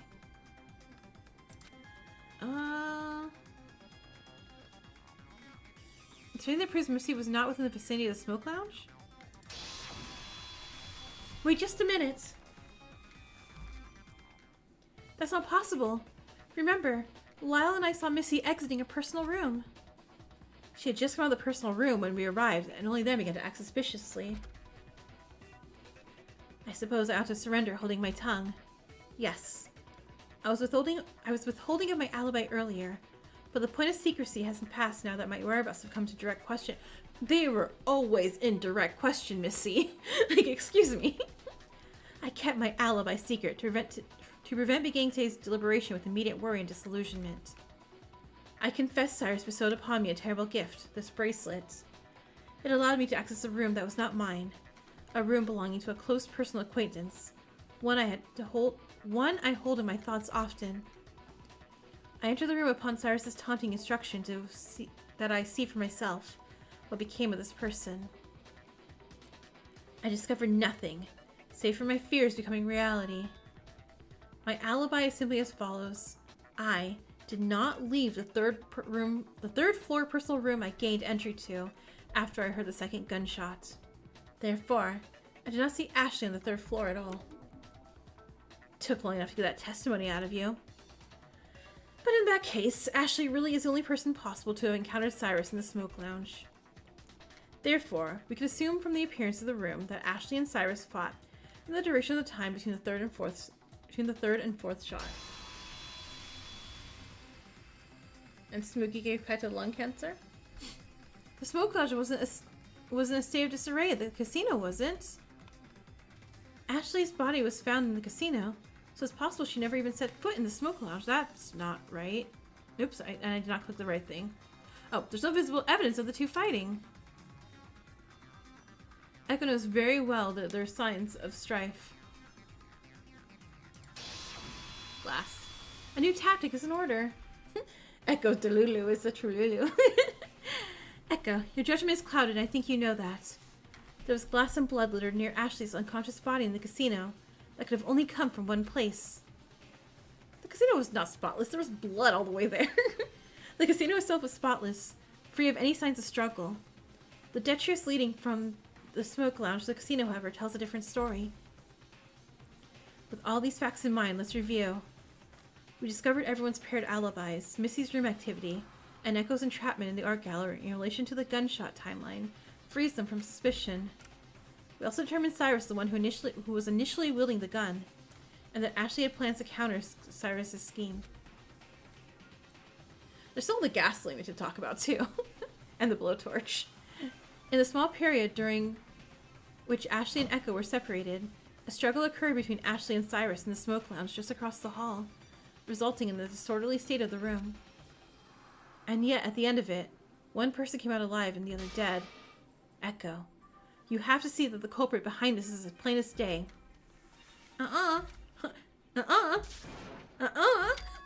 Face the facts, Echo. There's only one possible answer. I don't even recall Ash considering Cyrus a threat. So what motive would she have to kill him anyway? Huh? Echo, why are you lying? That couldn't be further from the truth. There must be anyone else involved. Anyone but her. Jeez. Echo, you really are a stubborn one. I'm sorry, Lyle, were you not like this for art, like, yesterday? Don't you understand the danger we're in? Please, Echo. I understand this is a painful realization for you. Angry face. We're all just as mortified that such a dreadful thing has happened. It's awful, but there has to be a reason, right? If there's a reason, I don't get it. Poor Echo. I just don't get it. Why would Ash endanger herself like this? You think it took Lyle less time to stop being annoying? Throwing her life away like this. It seems so careless. Based on Ashley's suggested actions, it's hard to believe she was negligent about facing the danger, but... Oh, oops. There has to be something else that needs to be brought to Echo's attention. Allow me to widen your depth of field. God, I love the little, like, things there. Christian, hey, welcome in. Isn't it super late for you? You guys are, everyone's so, like, awake and sleep times. I believe I have the answer. Or rather, we all do. It seems Echo didn't see the kiosk message. Oh no, wait. Yeah, I didn't see the kiosk message. You love Canon? Canon's great too. Remember, the digital kiosk can deliver dictated messages across other kiosks in the building. That's correct. Canon and I saw the message as we waited out the gunfire in the garage. The message was dictated from the smoke lounge sometime after the third shot was fired. I'm sorry. Why did no one bring this up to me earlier? I recall it read, "Hey, someone murder Echo. Pretty please." Yep, that's exactly right. No one asked you. Oh yeah, I totally remember now. By the way, Echo, there was a hit out for you. Lyle and I saw the second floor kiosk light up while we were running by. Come on. You're the gunfire too, right? Yeah. So far, there have been 3 shots, but where the hell did that gun come from? How should I know? I can't keep up. Lyle, look. The kiosk is displaying a message bearing the lead even. Kill Echo. What? The smoke lounge, that's on the 3rd floor. I never saw such a thing. But it's awfully damning in what it's implying. I concur, it's quite a pointed message. In that case, we can assume that Echo might have actually been Cyrus's intended target. Echo, Ashley didn't endanger herself out of carelessness, but for yours, oh my god, I'm gonna go pull the plug on her. Uh-oh. She threw her life into the fray to keep yours safe. Then, there should be little doubt that the 4th shot must have been the one to kill Cyrus. The shot fired after Ashley left Echo's side. What? For me? There's always someone like that in every Fangan, right? I mean, it makes sense. I'm not like the rest of you. Who tries to... Oh, it's not there. Oh, okay. You're an hour before, not an hour after. I thought you were an hour after me. Okay, cool. So it's not too bad for you. That's good. I'm no ultimate student. I can't survive the strife between ultimates. I don't have skills or talents to offer the world. It should have been me. At the opposite end of that gun.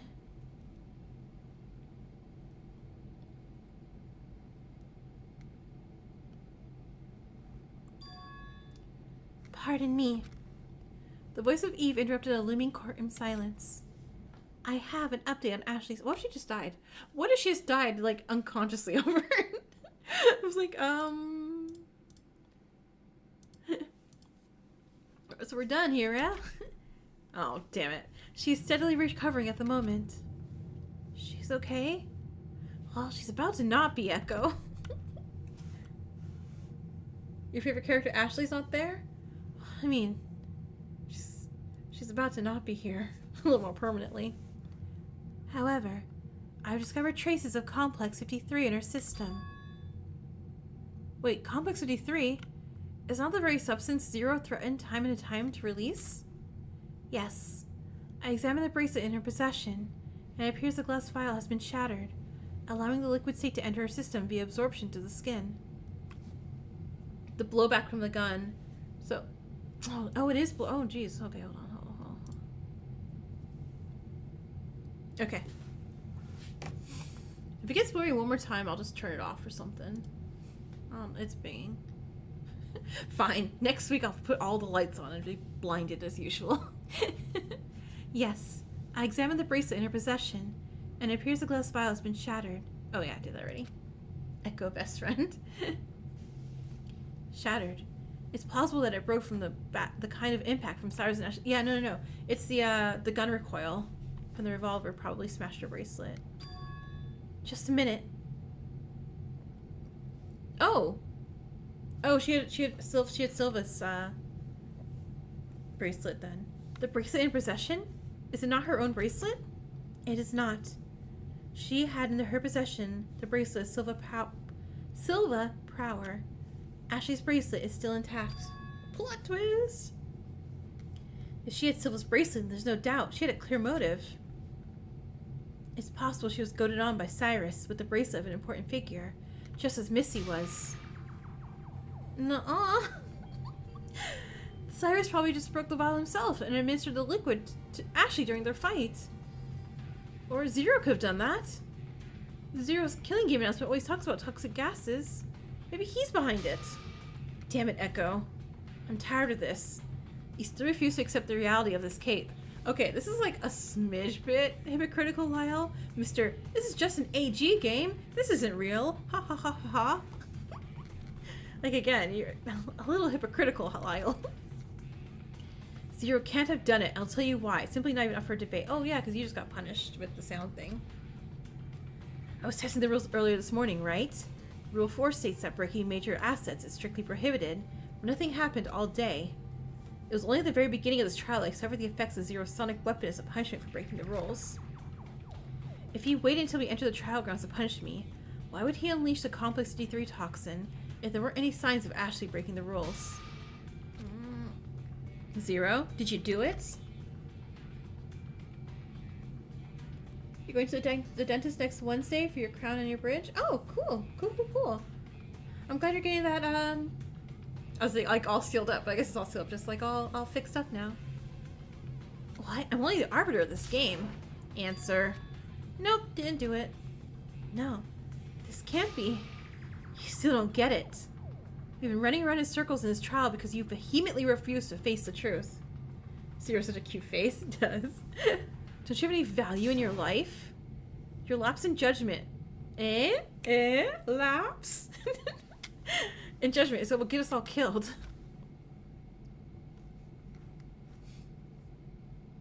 Is that the full title of this game? Danganronpa Lapse of Judgment. Lyle, have some sympathy, won't you? I have to agree with you. Echo. Please, this trial is difficult enough to participate in, but it's necessary to determine the culprit for our safety. Allow yourself to be selfish and act on self-preservation instead of the well-being of others. Don't concern yourself with protecting me. Don't concern yourself with speaking for Ashley. You'll only end up hurting yourself if we judge this case incorrectly. Just follow the truth and you can protect yourself. Have hope while also despair of the fact that you're going to have to murder your best friend. I know we're asking a lot since the truth isn't what you want to hear, but please.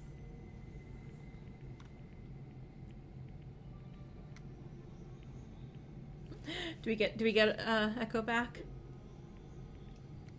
Protect myself? What did that mean? I thought I had to protect Missy on behalf of Trust. She placed her faith in us after all. Choice time? Slave. And I had to protect Ashley because she's my closest friend, but myself? I felt stuck. I know Missy didn't kill Cyrus, I just know it. And it was impossible for anyone else to have killed him, so the answer was as clear as day. I just didn't want to accept it.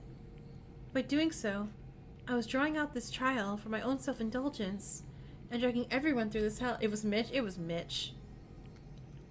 I forgot the reason we're here, to save ourselves. And I purposely suppressed the fact that there was something on the crime scene that solidified Ashley's involvement. Hand? Oh my god, is that when I clicked it, it went away?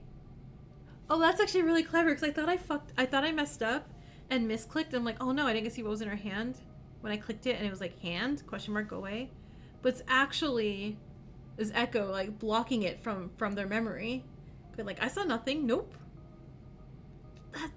I love that. I actually really like that. I know it's like really subtle, but I like that a lot. I saw the damning thing, and I chose to forget it. The weapon was undebatable. The culprit had a motive. The struggle showed traces of her involvement.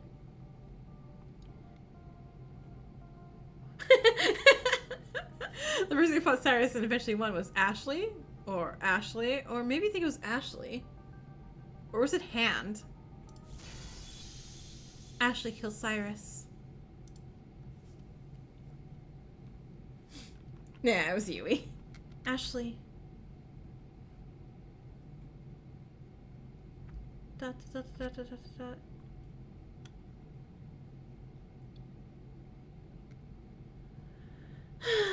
wouldn't take this long conversation to assume you're all done discussing the case, yeah? After all, it's pretty obvious from the start. Well, whatever. This is your space anyway, so without further ado, go, Mr. On Trial.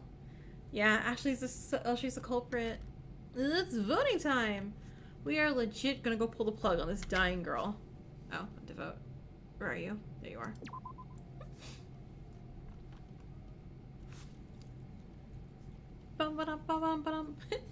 So, 2 jockeys have been the Blackens so far.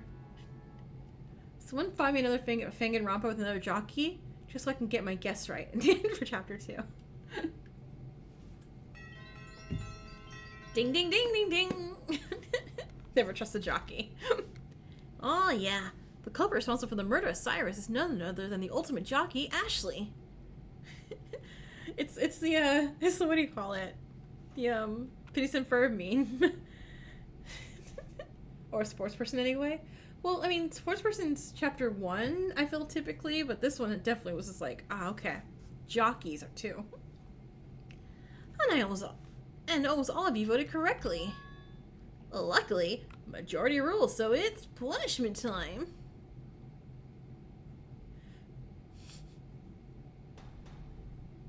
The German black and fur, yeah. Wait, what do you mean by that? Almost all of us voted correctly. Oh, well, I guess it's my fault for not mentioning that not voting is a big no-no. Jockeys, baseball players, soccer players, cheerleaders. Yeah. But voting should be common sense. You have a responsibility to make your voice heard. Lives are on the line. Or something like that. Missy would know. Don't rope me into this asinine argument. Think of it this way. You're voting for a lesser of 2 evils. Punish one person for committing a crime, or punish everyone for being ignorant. But I can see Echo's face that they figured it out, so I suppose I'll call it a vote. Aren't I just the nicest, most flexible judge ever? Echo, you didn't vote? How could I? Unbelievable! I'm sorry, did you vote for Art? Everyone's lives are at stake and you just had the audacity to protect the culprit? You're hopeless, Echo. I don't understand how you fail to recognize the weight of our actions. The truth was glaringly obvious that you continue to turn away. You have no perception of do we know how to talk about the blowtorch or the gasoline? He must have, or Zero would have called him out. Yeah.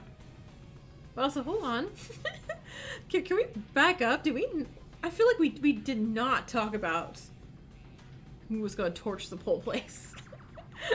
How dare you refuse to give your all in order to save yourself?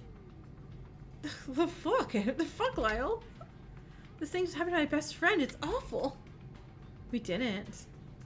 Don't you know how I feel too, Lyle? We've already lost 3 friends. Why does the cycle keep turning? Of course I know how you feel, but it's pointless to let things spin out like this. That's why I'm trying my best to solve this killing game. I don't need you turning your cheek away from reality. That will only make things worse. Damn it. I looked over to Ashley, who recovered enough strength to join us in the courtroom at the last moments of our discussion. Ash, I don't get it. You need to protect me. You threw yourself in danger? And look what it got you. Yeah, Ashley, you could have just locked yourself in the room with me, yeah? Oh, no, I guess no.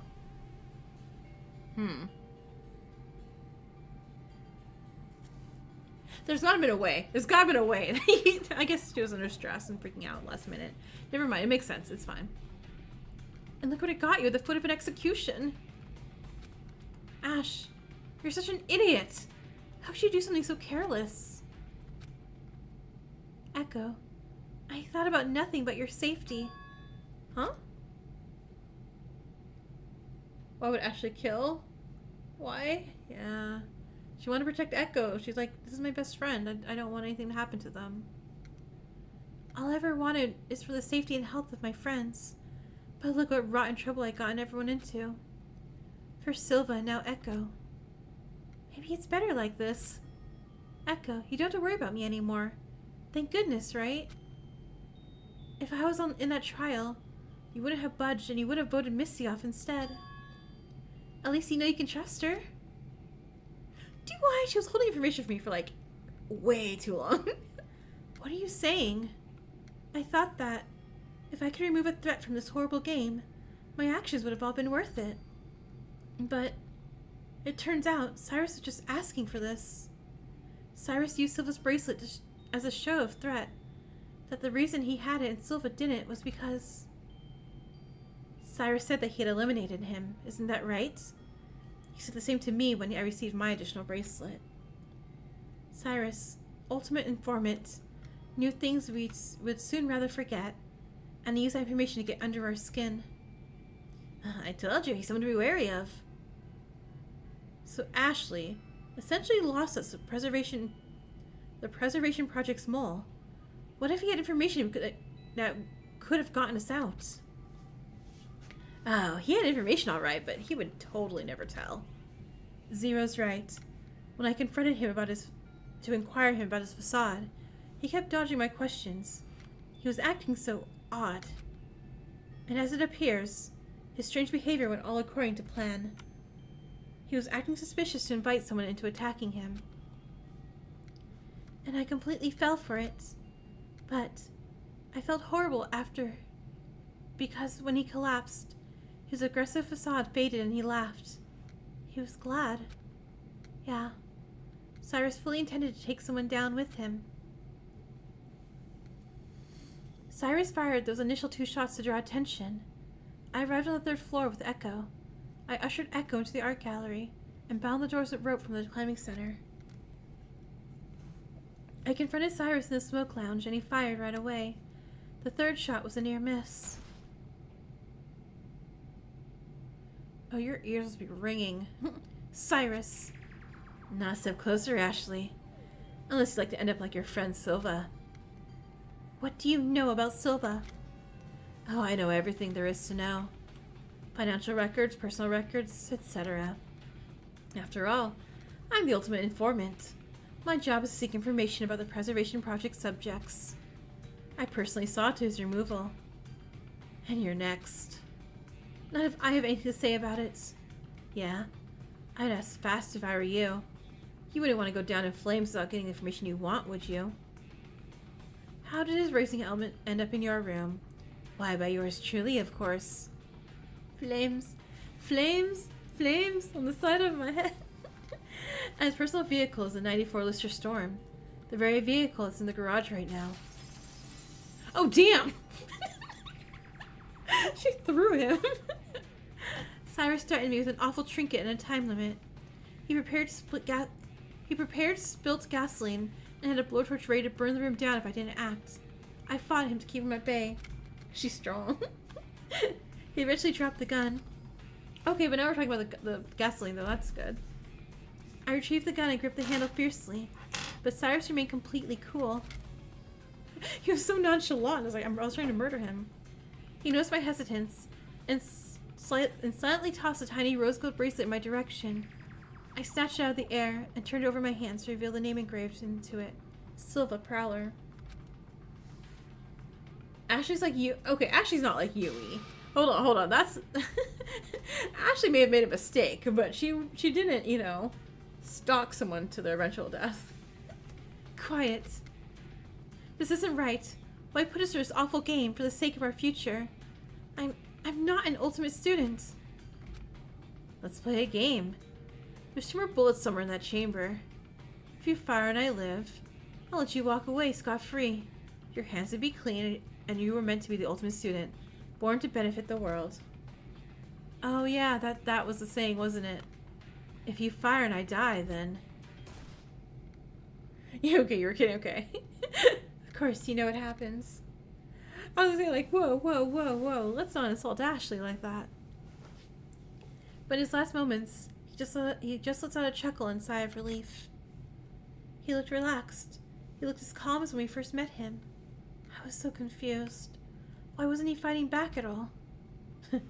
You're a tough nut to crack, you know. What are you doing? I'm trying to save you, you idiot.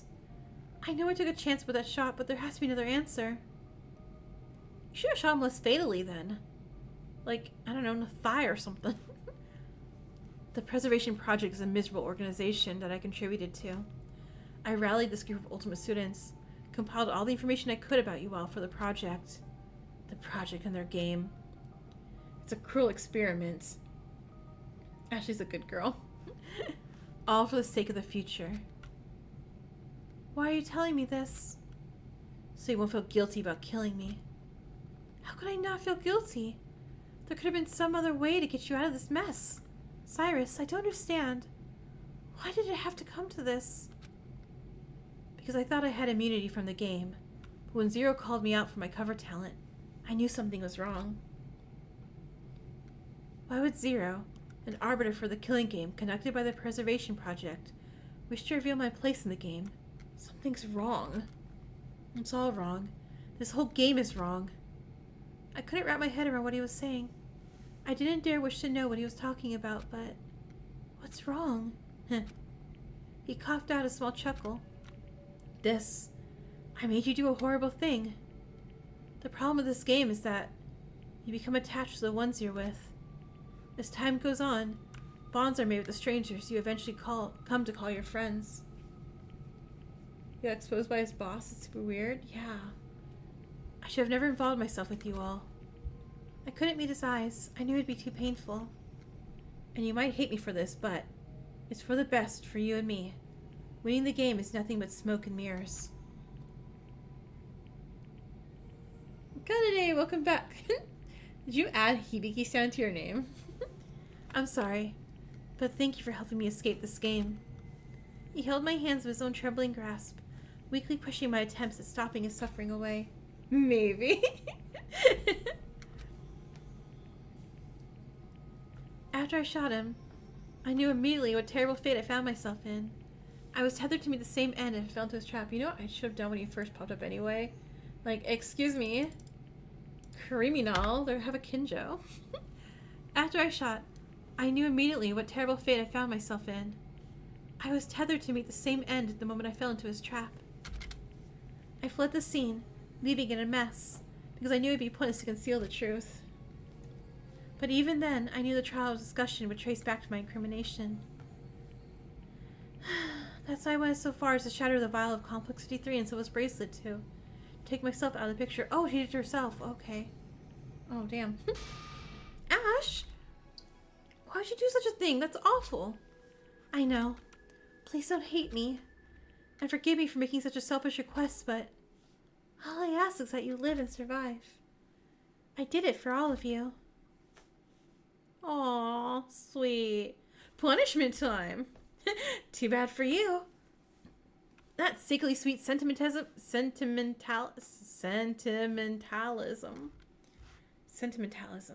Sure. Isn't gonna save you from your execution, silly. Murder is murder. What's the thing you say? Oh, there's no gray area about it? You joined for the end? Zeph, hi! Well, I mean, yeah, don't you want to see an execution? A really sad one? No, wait. There's no stopping this freight train of despair, Echo. You're one of the ones who sealed her fate, after all. So sit back and enjoy the show. Bro thought he was Monokuma. No. It's a very soft no on my end. Oh no. Jeez, poor Echo. Ashley's hand slipped through mine. She disappeared into the black as I collapsed over myself. All I could do was pull myself up and keep my focus squarely on Ashley as her horrified visage was projected for us to grimace upon. Poor Ash. This one's rough. Oh, jeez. I tried to soak up my final moments with her, even though I knew there was going to be gruesome. Ashley was chained to a metal post. An industrial whirring spun in my skull as a set of arms began to wind up. Oh no, she Linkin Parked. Clenched at the end of each arm was a horseshoe. Ashley was bound in the direct path across the mass of grinding machinery. Oh no. Okay, no. Like, I know I was joking earlier about how when she was in the life support system, how like her execution just be like yoinking her life support and she just dies that way. Like, and we can go back to that. That feels less mean. Ashley's expression was taut. There was only one way out of this game for her, and it was winding up in front of her, just a few paces. Oh my god. Hopefully, I wish that happened. Hopefully the complex kills her. Ashley, please, die! Just die! Just die now! The first pitch was thrown. The light clink in the arm released a horseshoe that made my heart drop. It missed with a full thud in the dirt behind Ashley. A second, third, fourth, 6 pitches were thrown with wild abandon, as if purposely missing to prolong my own suffering. The anticipation was miserable. Ashley's gray, sorrowful eyes seemed to meet mine from within the projected screen. I couldn't look any longer. I felt sick. I turned away in agony as I heard the distinct sound of a pitch-breaking bone.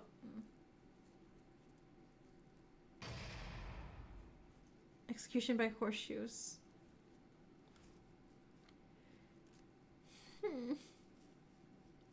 And the worst part too, at the beginning of the stream, I'm like, I can take Ashley or not. She can die or not. And now I'm like, no, I take that back. Please no. I could feel the life drain from my body. There was nothing but pain during her last moments. The pain that destroyed her body. And the pain that stung in her heart.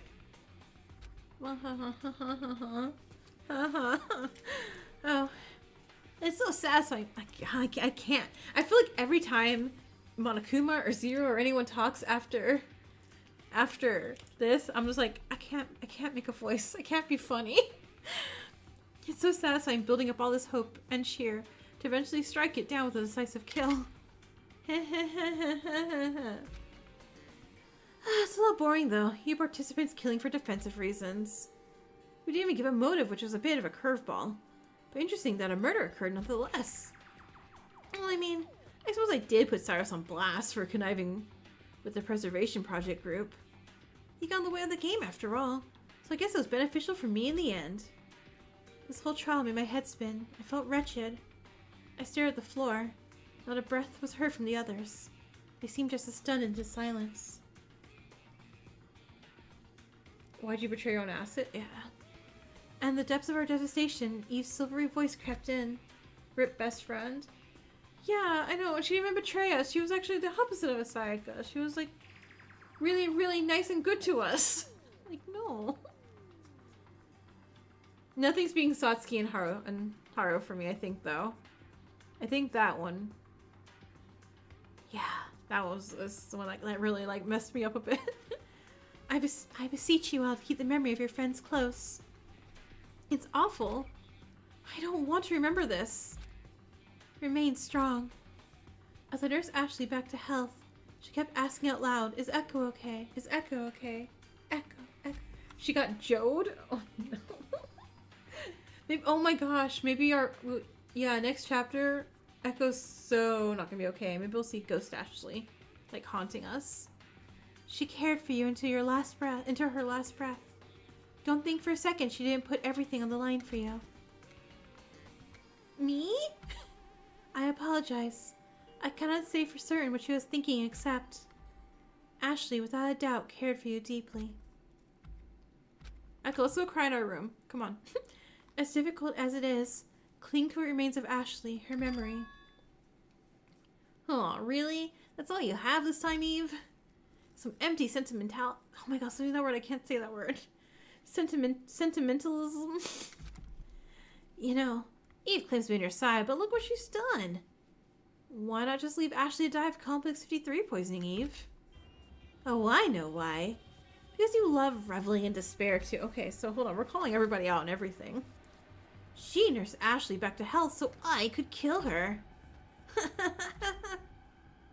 Huh? Ashley returned to us only to be cruelly beaten to death.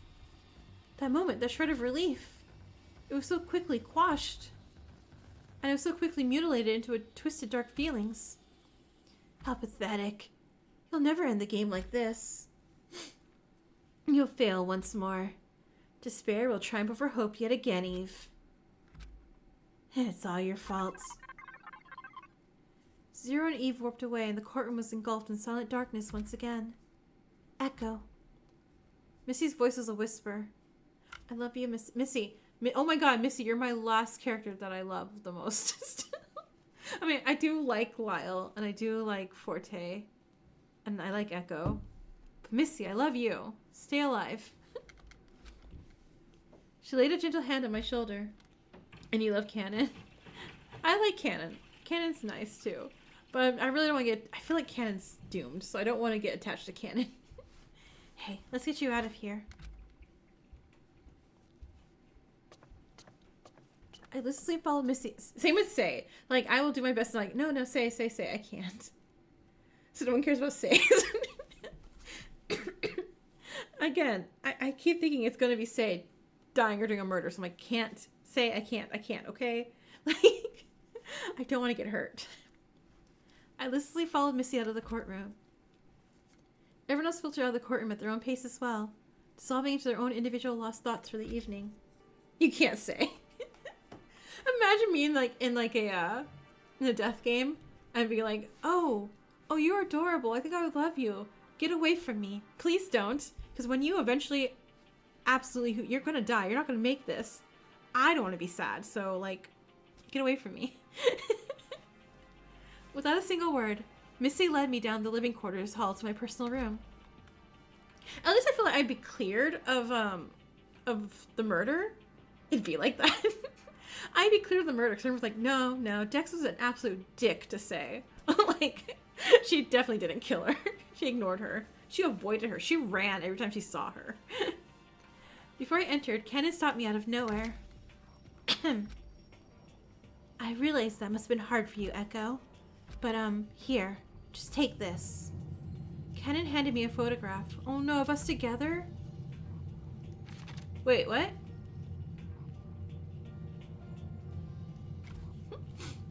Oh, wait. Were we all happy in the atrium? Cannon's a good girl. Wait, when were we happy in the atrium? Also, damn, Ashley was so tall. Alright, we're also wrapping up on Dex being terrible at guessing who's in murder. Did I not literally say like 800 times, it's gonna be a short person today. One of these little shorties is gonna die. And it was the tallest person. It was the tallest person who did the murder. Wow. Okay, so like zero main character energy when I'm in a death game. It was before the students gathered in the atrium. Everyone was in the photo except me and Cannon. A tall jockey too, go figure. Hey, you're right, yeah, what are you doing? I took this photo on the first day. It was after the first Killing Game announcement. After the Killing Game announcement? I recall the moment in time. I went to my personal room after declining Ashley's invitation to use the spa lounge at Pandora.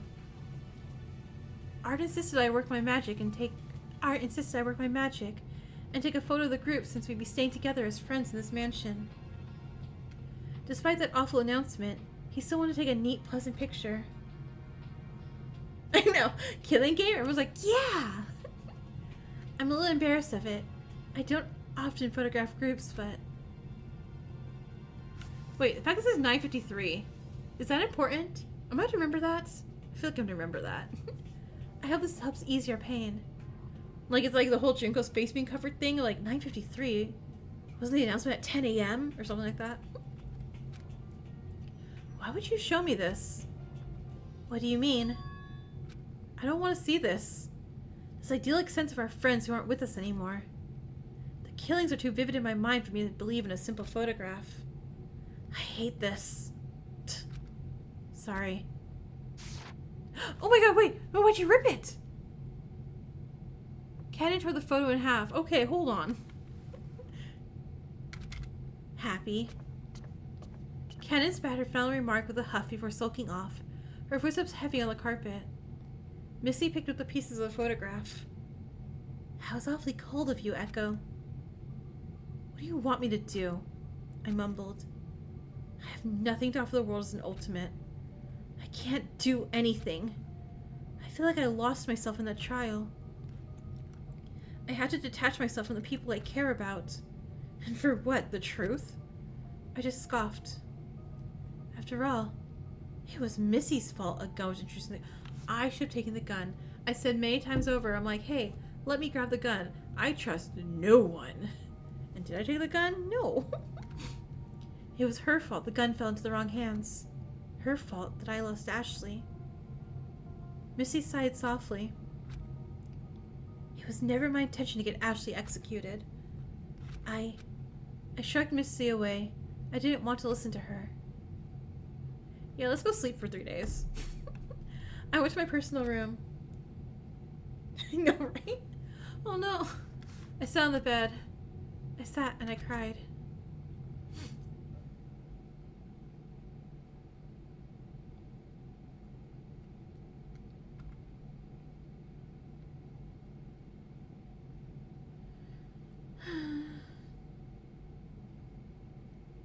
Why do I feel like next chapter is gonna really like hurt me? Art and Ashley did a horrible thing for their friends. Why Echo didn't tear it. Cannon tore it because Echo didn't want it. And the Cannon took that as an insult.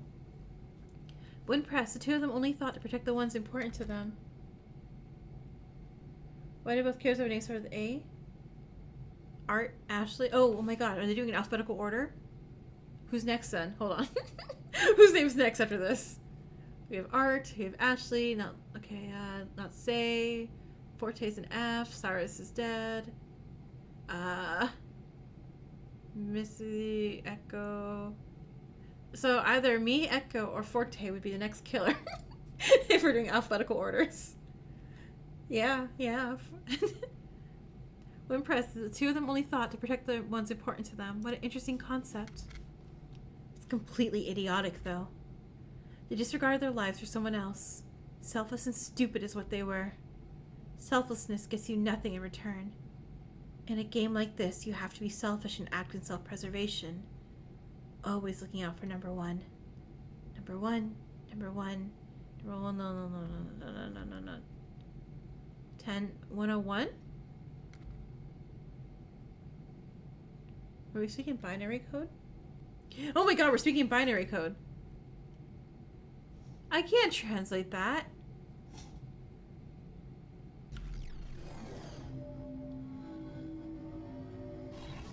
We're down to 6 already. This is going so fast. Alright, so let's go ahead and save here because I don't remember which was the choice thing again. Alright, so let's do a final battle royale as we wrap up the stream. Only 10 people start. I know, but it doesn't feel like, okay, there's 5 less people. You're like, alright. You're like, oh my god, now everyone's like dead. Ubo comes out in 2025, second quarter. Oh, nice. It's on my wish list, so when it comes out or when a demo comes out, I'll definitely look into that one.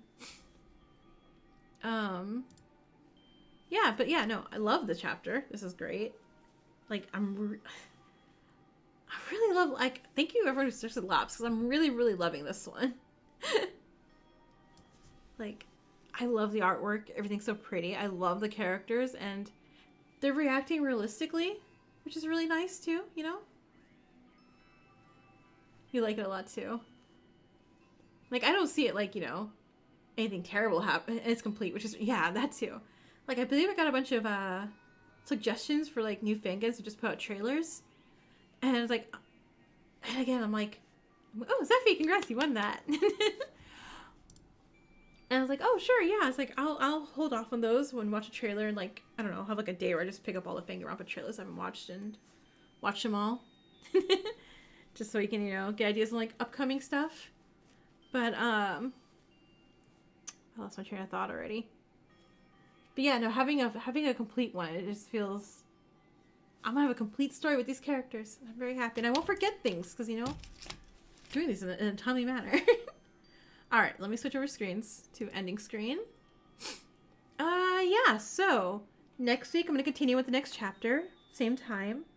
Good night. And Sunday on the Twitch channel is gonna be more the Your Turn to Die Sims. It's 1 a.m. Oh my gosh, yeah, go to sleep. Go to sleep. Good stream. All right, good night. Bye.